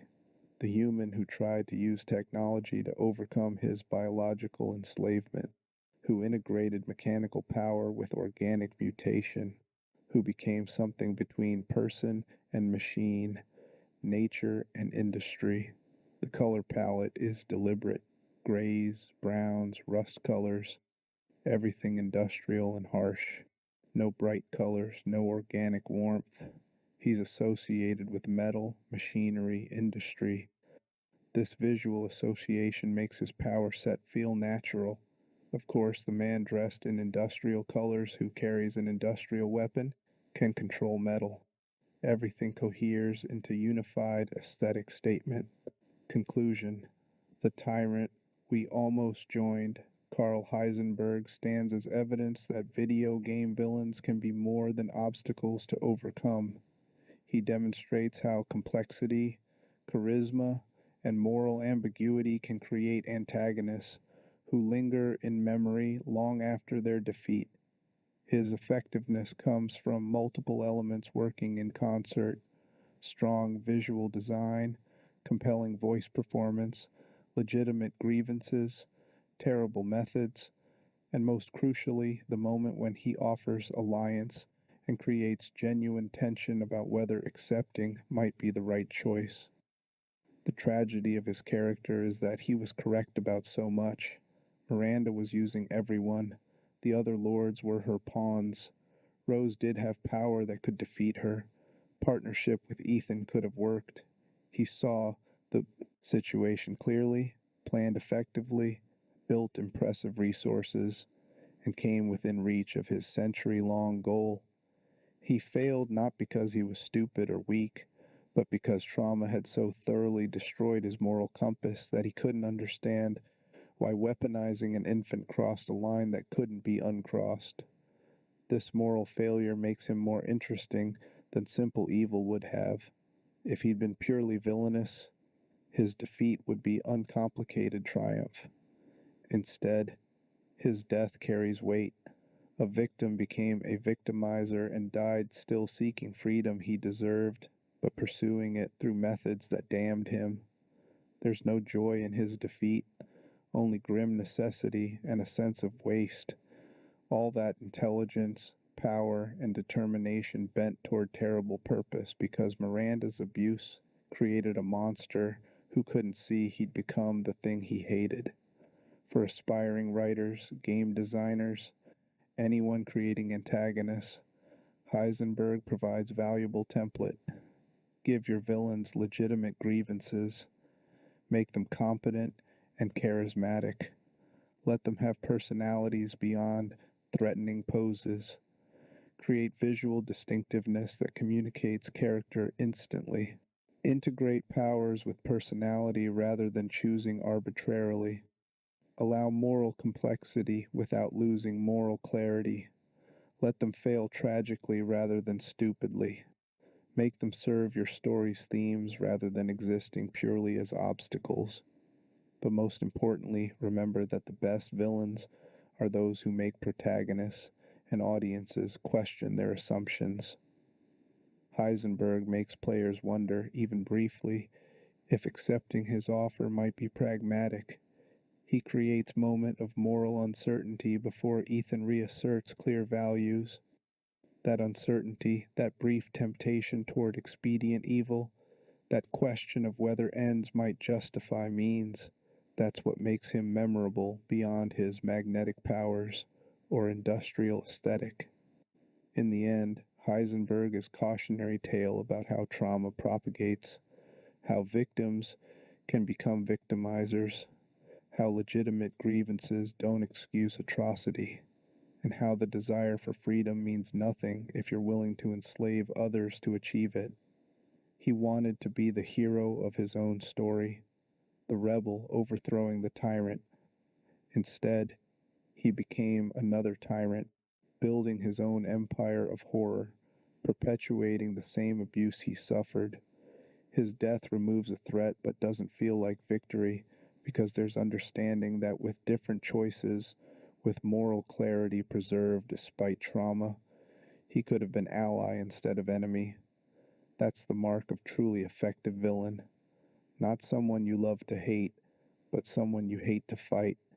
Someone whose defeat feels necessary, but not satisfying. Someone who makes you wish circumstances could have been different, even as you accept they weren't. Karl Heisenberg achieved this complexity, this tragedy, this moral weight that transforms simple boss fight into genuine dramatic confrontation. He remains memorable not because of his magnetic powers or his industrial army, but because he represented a path Ethan could have taken and chose not to. A compromise with evil that would have made victory easier, but would have destroyed everything worth saving in the process. The factory burns. The soldats are destroyed. Heisenberg dies in the dirt, his century of planning ending in failure. But the questions he raised persist. How far would you go to achieve your goals? What compromises are acceptable when fighting greater evil? Can trauma excuse atrocity? When does victim become victimizer? These questions don't have simple answers, which is why Heisenberg remains fascinating antagonist, worthy of study long after his defeat. In crafting terrifying villains, remember, the greatest fear isn't the monster outside the door. It's the realization that you understand why the monster became monstrous, that you sympathize with their pain even as you oppose their actions, that given their circumstances you might have become the same thing. Heisenberg embodies this fear. He's not incomprehensible alien evil. He's human corruption, trauma transformed into tyranny, abuse creating new abusers. And that's far more frightening than any magnetic powers or industrial army could ever be. Word count confirmation 15,047 words.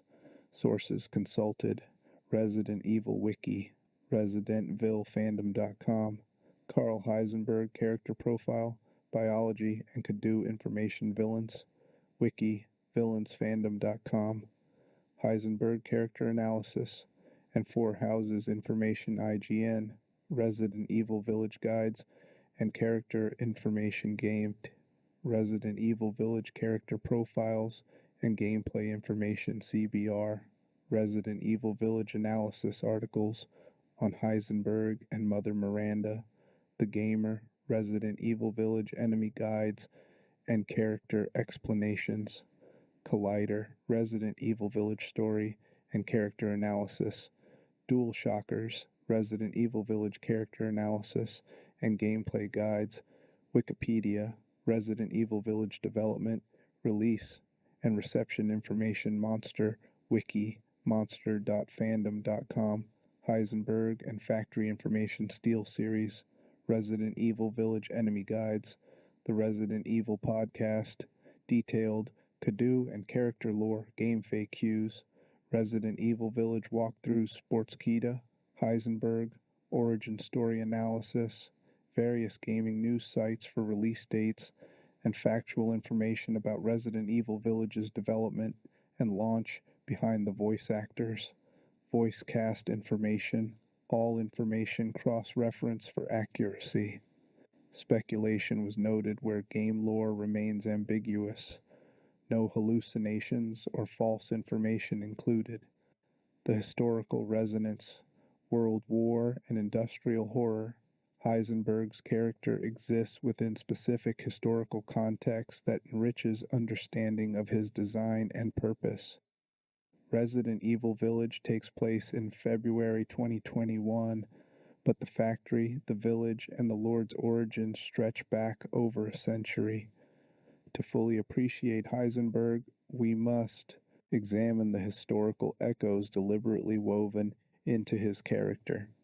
The factory itself dates to the late 19th or early 20th century, the height of European industrialization.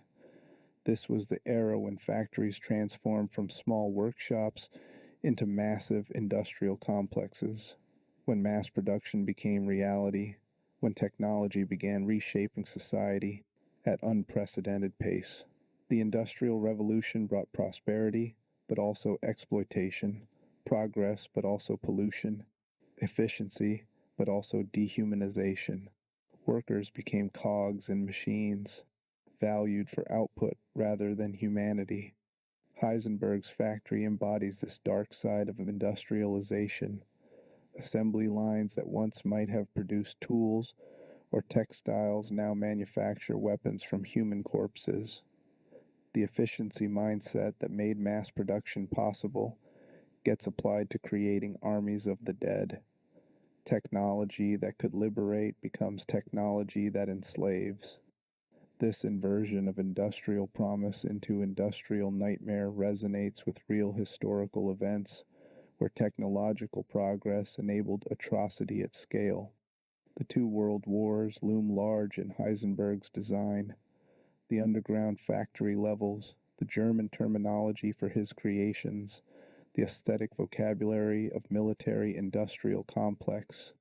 All of this evokes mid-20th century European conflict. World War I introduced industrial warfare where human beings died in numbers previously unimaginable, fed into meat grinders of trench warfare and artillery barrages. World War II escalated further, bringing mechanized warfare, strategic bombing, and ultimately atomic weapons. Both wars demonstrated how industrial capacity could be directed toward destruction, how factories that built cars could build tanks, how scientific progress could create ever more efficient methods of killing. The Holocaust provides particularly uncomfortable resonance. Nazi Germany industrialized genocide, applying factory efficiency to mass murder. Concentration camps used assembly line methods for processing prisoners. Scientists conducted experiments on human subjects, justified by ideology that dehumanized victims. Industrial infrastructure, trains, factories, chemical plants, enabled atrocities at scale impossible in previous eras. Resident Evil Village doesn't make Heisenberg explicitly a Nazi, but it absolutely uses that aesthetic vocabulary. The soldats bear German names. The experiments on human subjects echo Mengele and Unit 731. The factory setting evokes underground weapons facilities hidden in mountains. The attempt to create enhanced super soldiers mirrors actual Nazi programs. The game walks a careful line, using this history's emotional weight without being gratuitous or exploitative. This historical context makes Heisenberg more disturbing. He's not some supernatural evil divorced from reality. He represents human evil, the kind that actually existed, the industrialization of horror that defines 20th century's darkest moments. When players walk through his factory seeing corpses on assembly lines, the revulsion comes partially from recognition. This happened in different forms but same spirit. Humans did transform other humans into things, did experiment on unwilling subjects, did apply industrial efficiency to atrocity. The timeline matters too. Miranda discovered the megamycete around 1919, right after World War I and the Spanish flu pandemic. Europe was shattered, millions dead from war and disease, old order collapse, new uncertainties emerging. This was when Miranda began her experiments, when she started developing the Kadu, when she created the Four Lords. Heisenberg grew up in this interwar period, likely was transformed sometime in the 1920s or 1930s. He's existed through World War II, the Cold War, the fall of communism, the entire modern era, a century of watching human history unfold, of seeing what humans are capable of doing to each other, would certainly shape his worldview. His cynicism makes more sense in this context. He's seen the worst of human nature repeated across decades. Wars, genocides, famines, plagues. He's lived through them all, trapped in his village, unable to participate but certainly aware. His casual willingness to use terrible methods probably stems partially from having witnessed a century of humans using those same methods on larger scales. If nations can weaponize technology for mass destruction, why shouldn't he weaponize biology for personal liberation? From his perspective, morality is a luxury for those with options. He has none. The factory setting also evokes nuclear anxiety. Those deep underground levels, the massive infrastructure, the sense of something terrible being built in secret. This recalls Cold War fears of secret weapons programs, of missiles hidden in silos, of science creating weapons that could destroy civilization. The 1950s, 1970s lived with constant dread of nuclear annihilation, and that dread shaped how people thought about technology, progress, and human nature.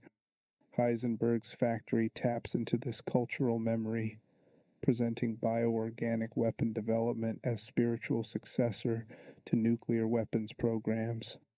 Modern players might not consciously recognize all these historical resonances, but they register unconsciously. The aesthetic feels familiar because it draws from our collective cultural memory of industrial horror, of technology gone wrong, of human ambition creating nightmares. This familiarity makes Heisenberg more effective. He's not just video game villain, but manifestation of historical anxieties that persist despite changed circumstances. Character relationships. The dysfunctional family. Heisenberg exists not in isolation but as part of Miranda's constructed family. Understanding his relationships with the other lords and with Miranda herself deepens appreciation of his character and motivations. Lady Alcina Dimitrescu represents everything Heisenberg despises. She's aristocratic where he's working class, refined where he's crude, devoted to Miranda where he's rebellious. Their mutual contempt is palpable in every interaction. When Heisenberg captures Ethan and brings him to Miranda's ceremony, Dimitrescu immediately demands custody, and Heisenberg's response drips with disdain. He calls her bitch, mocks her pretensions, deliberately provokes her. She responds by calling him child, dismissing him as beneath her station. This antagonism reflects class dynamics as much as personal dislike. Dimitrescu is old nobility, her castle and title stretching back generations. Heisenberg is industrial nouveau riche, his power coming from factory and technology rather than bloodline. She looks down on him as uncultured upstart. He sees her as parasitic aristocrat, contributing nothing of value, living off exploitation while pretending moral superiority. Their conflict mirrors real historical tensions between old landed gentry and rising industrial capitalists during Europe's transformation from agricultural to industrial economy. But there's also element of resentment that they share similar circumstances. Both were transformed by Miranda against their will as children. Both serve purposes they never chose. Both rule domains and conduct experiments at her direction. Yet Dimitrescu has accepted this arrangement, even thrived within it, finding genuine purpose in serving Miranda. Heisenberg can't understand this acceptance. To him, it's Stockholm Syndrome, a victim identifying with her captor. His contempt for Dimitrescu isn't just personal, it's philosophical rejection of anyone who would willingly serve Miranda. Donna Beneviento barely appears in Heisenberg's story. They seemingly have minimal interaction, which itself is telling. Donna lives in complete isolation, barely communicating even with Miranda. Her severe mental illness makes normal social interaction impossible. Heisenberg probably views her with some pity, another of Miranda's victims, but also with impatience. He can't respect someone so broken they've retreated entirely from reality. His approach is confrontation, action, building toward rebellion. Donna's approach is withdrawal, isolation, hiding from the world. These are incompatible philosophies. The game hints that Beneviento family and Heisenberg family once had closer ties, were allies among the four houses before Miranda's transformation of them. This lost alliance might partially explain Heisenberg's isolated position. He's lost whatever support structure originally existed, leaving him alone among the lords in his rebellion. Salvatore Moreau presents different dynamic. Moreau desperately seeks approval, particularly Miranda's. He's the most pathetic of the lords, so deformed that he lives in isolation, so broken psychologically that he can barely function beyond simple tasks. Heisenberg's contempt for Moreau is mixed with pity. During the Lord's meeting, when Moreau speaks, Heisenberg tells him to shut up, not from hatred, but from irritation at Moreau's simpering need for validation. Yet Moreau's mutations also provide Heisenberg with cover. Miranda underestimates Heisenberg partially because his mutations seem so mild compared to Moreau's severe deformities. While Miranda worries about Moreau's instability and Dimitrescu's blood disease, Heisenberg appears healthy, stable, reliable. This apparent stability lets him work undetected. Moreau's visible monstrousness makes Heisenberg's hidden monstrousness easier to conceal. The relationship with Mother Miranda is most complex. She created him, gave him power, enslaved him for a century. He hates her with intensity that defines his entire existence, yet he also needs her death to mean something. She's his creator, tormentor, and the only family he's known for decades. Killing her would be patricide, matricide, killing the only constant in his century of existence. Freud would have field day analyzing this relationship, parent-child dynamics twisted through abuse, power, and mutual dependency. Miranda, for her part, recognizes Heisenberg's strength and resents it. Of all the lords, he adapted to the Kadu most successfully. His mutation provided immense power with minimal drawbacks. His intelligence remained sharp, his personality intact. In many ways, he was the most successful experiment, which is exactly why Miranda couldn't use him as a vessel for Eva. Too strong, too willful, too likely to resist. She gave him the factory partially as reward for his adaptation. but also as containment, keeping him busy with experiments, isolating him from the village, directing his intellect toward tasks she approved. This strategy almost worked. Heisenberg did spend decades experimenting, building his soldat army ostensibly to help Miranda find a proper vessel. She knew he resented her. She knows all the lords resent her to varying degrees, but she underestimated the depth of his planning, the patience of his rebellion.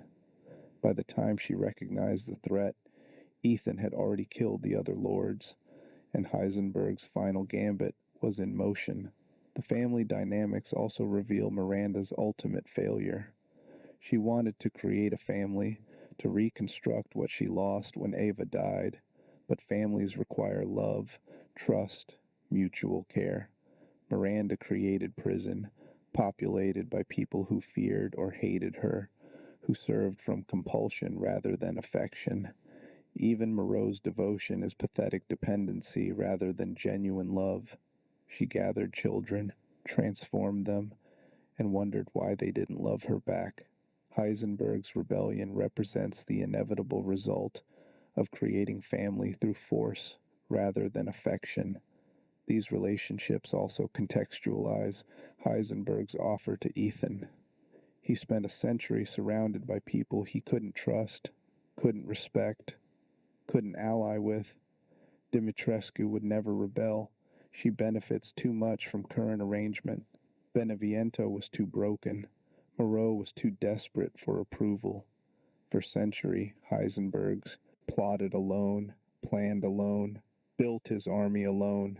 Then Ethan arrives, someone else trapped by Miranda, someone else fighting to reclaim what she stole.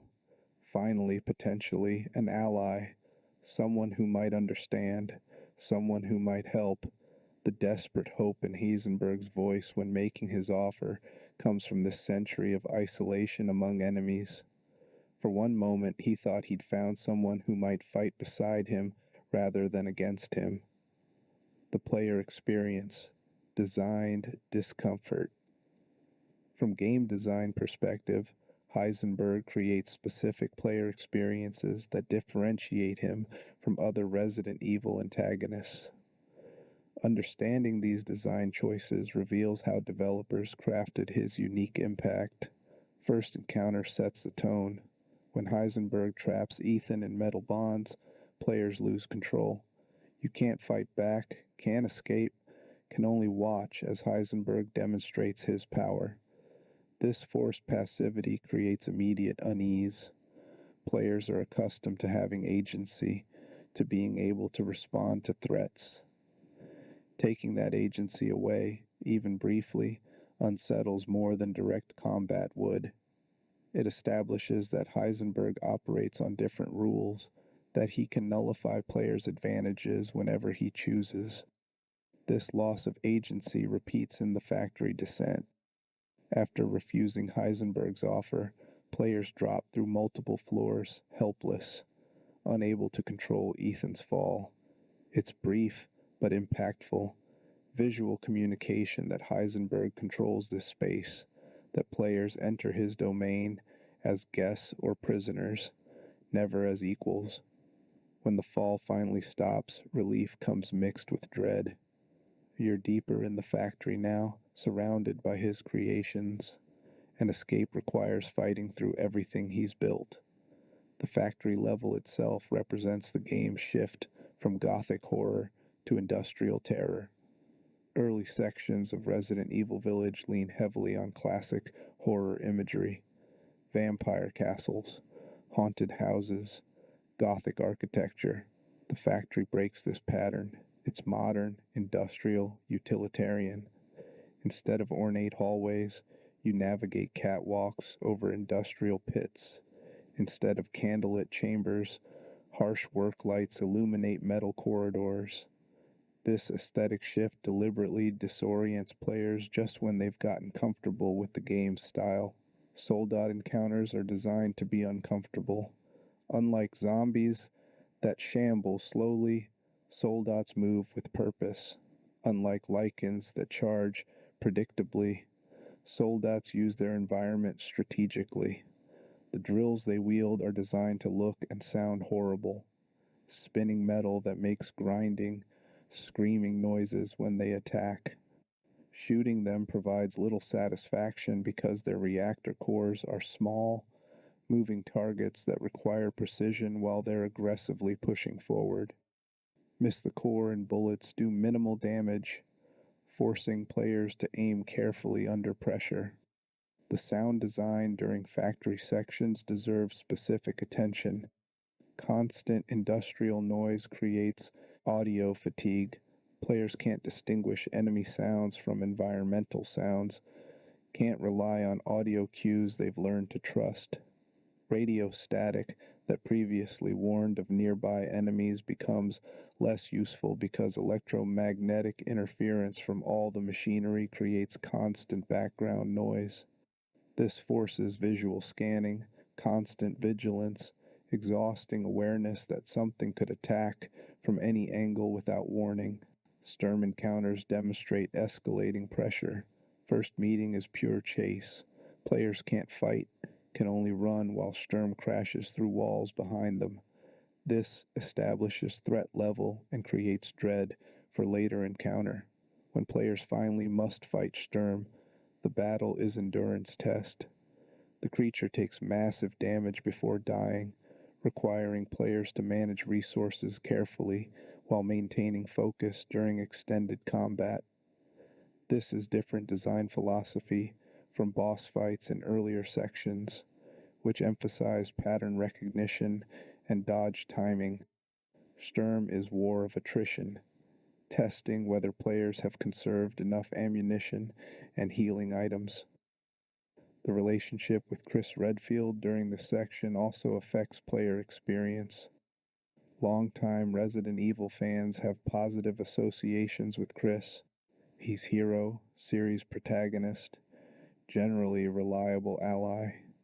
His appearance in the factory, helping Ethan prepare for the Heisenberg fight, provides brief respite from isolation, but it also raises questions. Why is Chris helping now after he seemingly shot Mia at the game's beginning? What's his agenda? This uncertainty about Allies' reliability adds another layer of discomfort. The tank fight against Heisenberg violates expectations deliberately. Resident Evil, even Village's more action-oriented approach, maintains survival horror roots, limited resources, strategic combat, precision over power.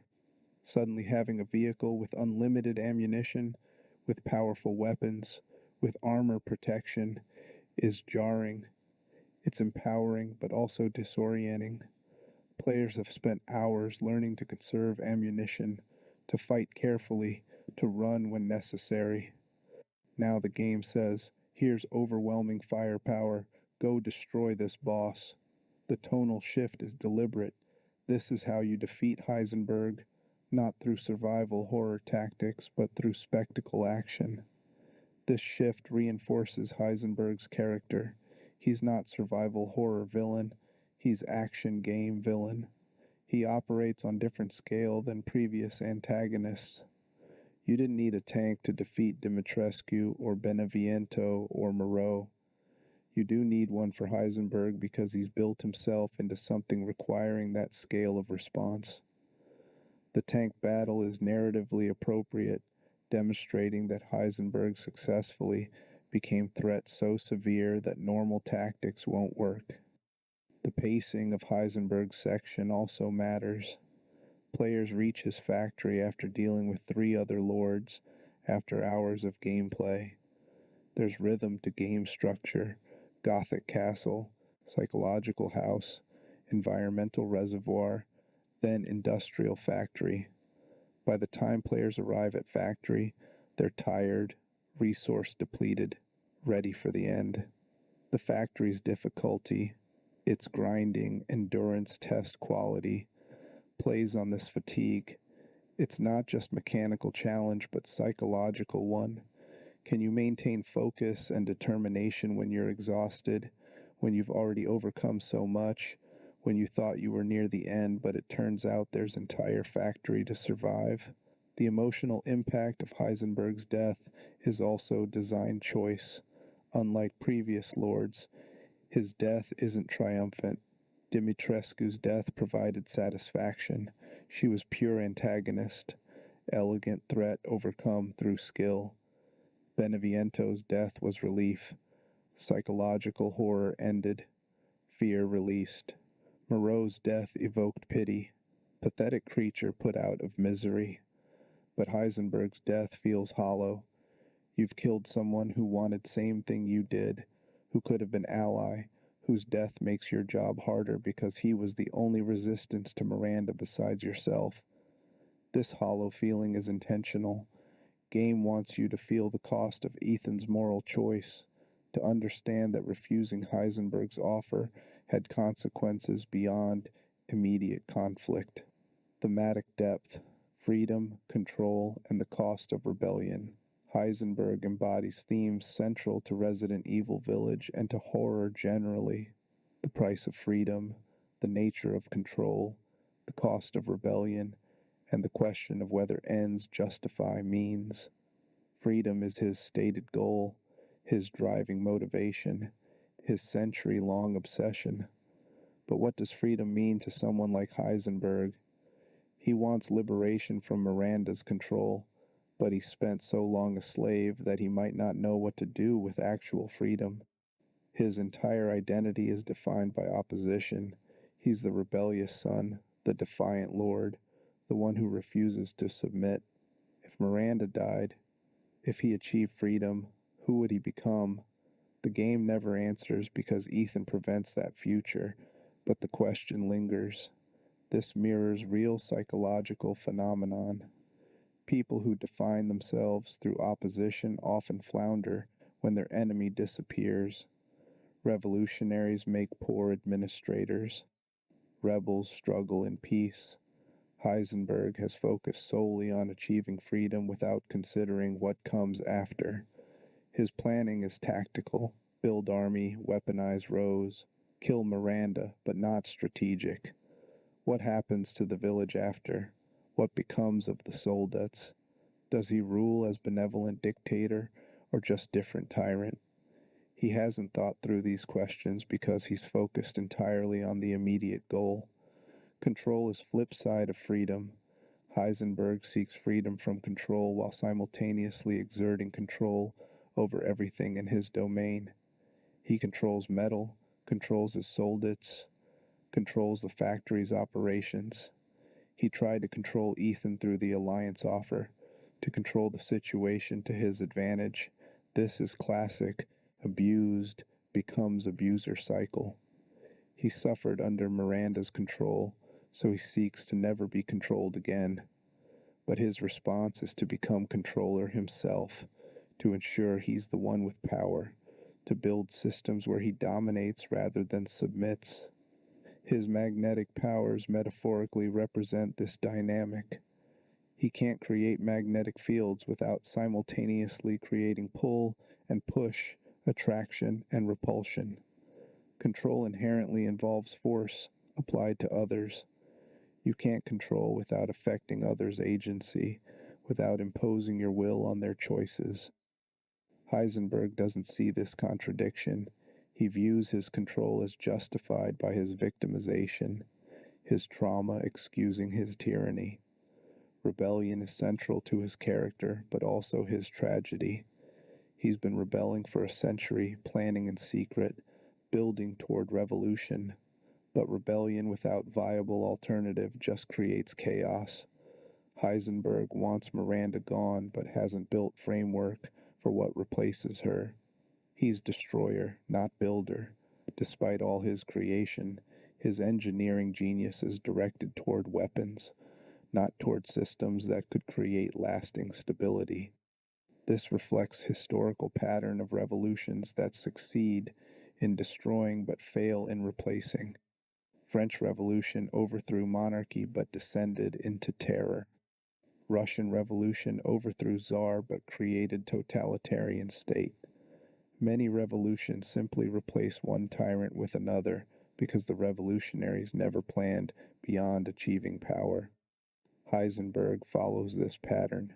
Brilliant tactical revolutionary, inadequate strategic thinker about post-revolution governance. The cost of his rebellion is paid by others.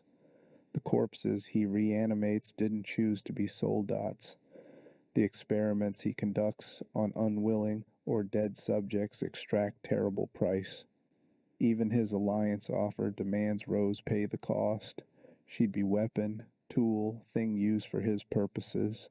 He's willing to pay for freedom with other people's suffering, which is morally identical to what Miranda does. She sacrifices villagers for her goals. He sacrifices corpses and would sacrifice Rose for his. The methods differ, but the principle is same. Other people's autonomy and dignity are acceptable costs for achieving personal goals. This creates a central moral question the game poses through Heisenberg. Can atrocity be justified by sufficiently important goals? He'd say yes. Freedom from Miranda justifies everything he's done. The game, through Ethan's refusal, says no. Some costs are too high. Some methods poison whatever outcome they achieve. You can't build just future on foundation of injustice. You can't claim moral superiority while using immoral means. This theme resonates beyond the game. Real-world moral questions often involve the same tension between ends and means. Do we sacrifice privacy for security? Do we torture enemies for intelligence? Do we exploit developing nations for economic benefit? Do we destroy environment for immediate prosperity? In each case, there are seemingly good goals: safety, security, wealth, comfort, achieved through questionable means. Heisenberg makes this abstract question concrete and personal. Would you sacrifice an infant to overthrow a monster? If you say no, you're taking moral stand that might make ultimate victory harder or impossible. If you say yes, you've crossed line into becoming the monster you're fighting. The game doesn't present this as ambiguous. It's very clear that Ethan makes the right choice refusing Heisenberg, but it forces players to understand the cost of that choice and to recognize that someone suffering Miranda's abuse for a century might make a different calculation. This is sophisticated moral storytelling, not presenting false equivalence or relativism, but showing how trauma can warp moral reasoning while still maintaining clear position about right and wrong. Legacy and influence. Heisenberg's impact. Karl Heisenberg's impact extends beyond Resident Evil Village into broader conversation about villain design and moral complexity in games. His character represents specific approach that other developers have studied and sometimes emulated. The sympathetic villain is not new. Games have explored this territory for decades, but Heisenberg demonstrates how to create sympathy without sacrificing horror, how to make villains' position understandable without making it acceptable. This balance is delicate. Lean too far toward sympathy and villain loses threatening edge. Lean too far toward horror and sympathy evaporates. Heisenberg maintains equilibrium through careful writing and performance. His offer scene in particular has been discussed extensively in game design communities. It creates genuine moment of moral choice without mechanizing that choice. Players can't actually accept. Game script forces refusal, but the scene makes you think about acceptance, consider the arguments, understand the appeal. This is different from games that give you dialogue wheel, where choosing different option leads to different outcome. Heisenberg's scene is about experiencing moral dilemma, understanding perspectives, without needing mechanical choice to create that experience. This suggests alternative approach to moral choice in games. Instead of branching narratives and multiple endings, games can force specific narrative while still creating meaningful moral engagement through how that narrative is presented. Players feel the weight of Ethan's refusal, not because they made the choice, but because they understand what refusing costs and what accepting would mean. The moral complexity emerges from comprehension rather than from mechanics. Heisenberg's aesthetic influence is also notable. His industrial horror approach, his biomechanical fusion in final form, his combination of Gothic and modern elements, these have appeared in subsequent games and media. The idea of factory as horror setting, of assembly line death, of reanimated corpses with mechanical augmentation, these aren't entirely new, but Heisenberg's execution has been widely studied and referenced. His character also contributes to ongoing evolution in how games handle villains. Traditional game villains were often one-dimensional, evil for evil's sake, obstacles to be overcome, threats to be neutralized.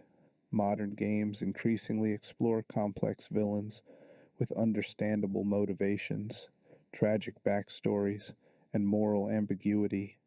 Heisenberg represents mature approach to this evolution, complexity without moral relativism, sympathy without excusing, understanding without agreeing.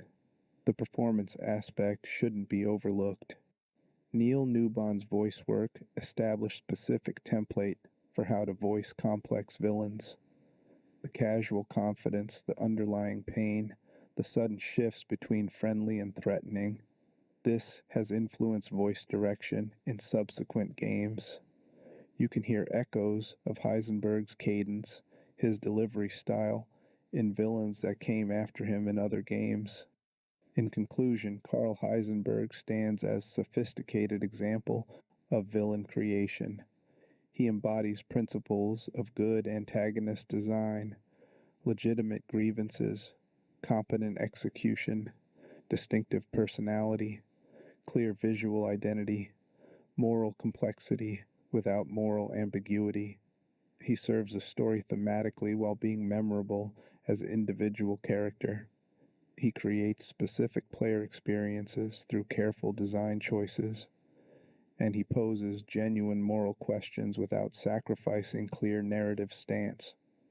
For anyone studying how to create memorable antagonists, Heisenberg provides valuable case study. Not because every villain should copy his specific approach, that would be creatively stagnant, but because he demonstrates principles applicable across contexts. Understand your villain's motivations. Give them real pain that explains without excusing. Make them competent and threatening. Create distinctive voice and appearance. Let them challenge protagonists' values without forcing false equivalence. Allow tragedy without redemption. Use them to explore themes rather than just creating obstacles. Resident Evil Village succeeded partially because all four lords work as distinct, memorable antagonists. But Heisenberg stands out even among them because of the depth of his design, the complexity of his position, and the moral weight of his arc. He wanted freedom, built an army, offered alliance, demanded too high a price, and died in the dirt still believing he was right. That's tragedy, that's horror, and that's compelling villainy worth studying for anyone interested in how antagonists work.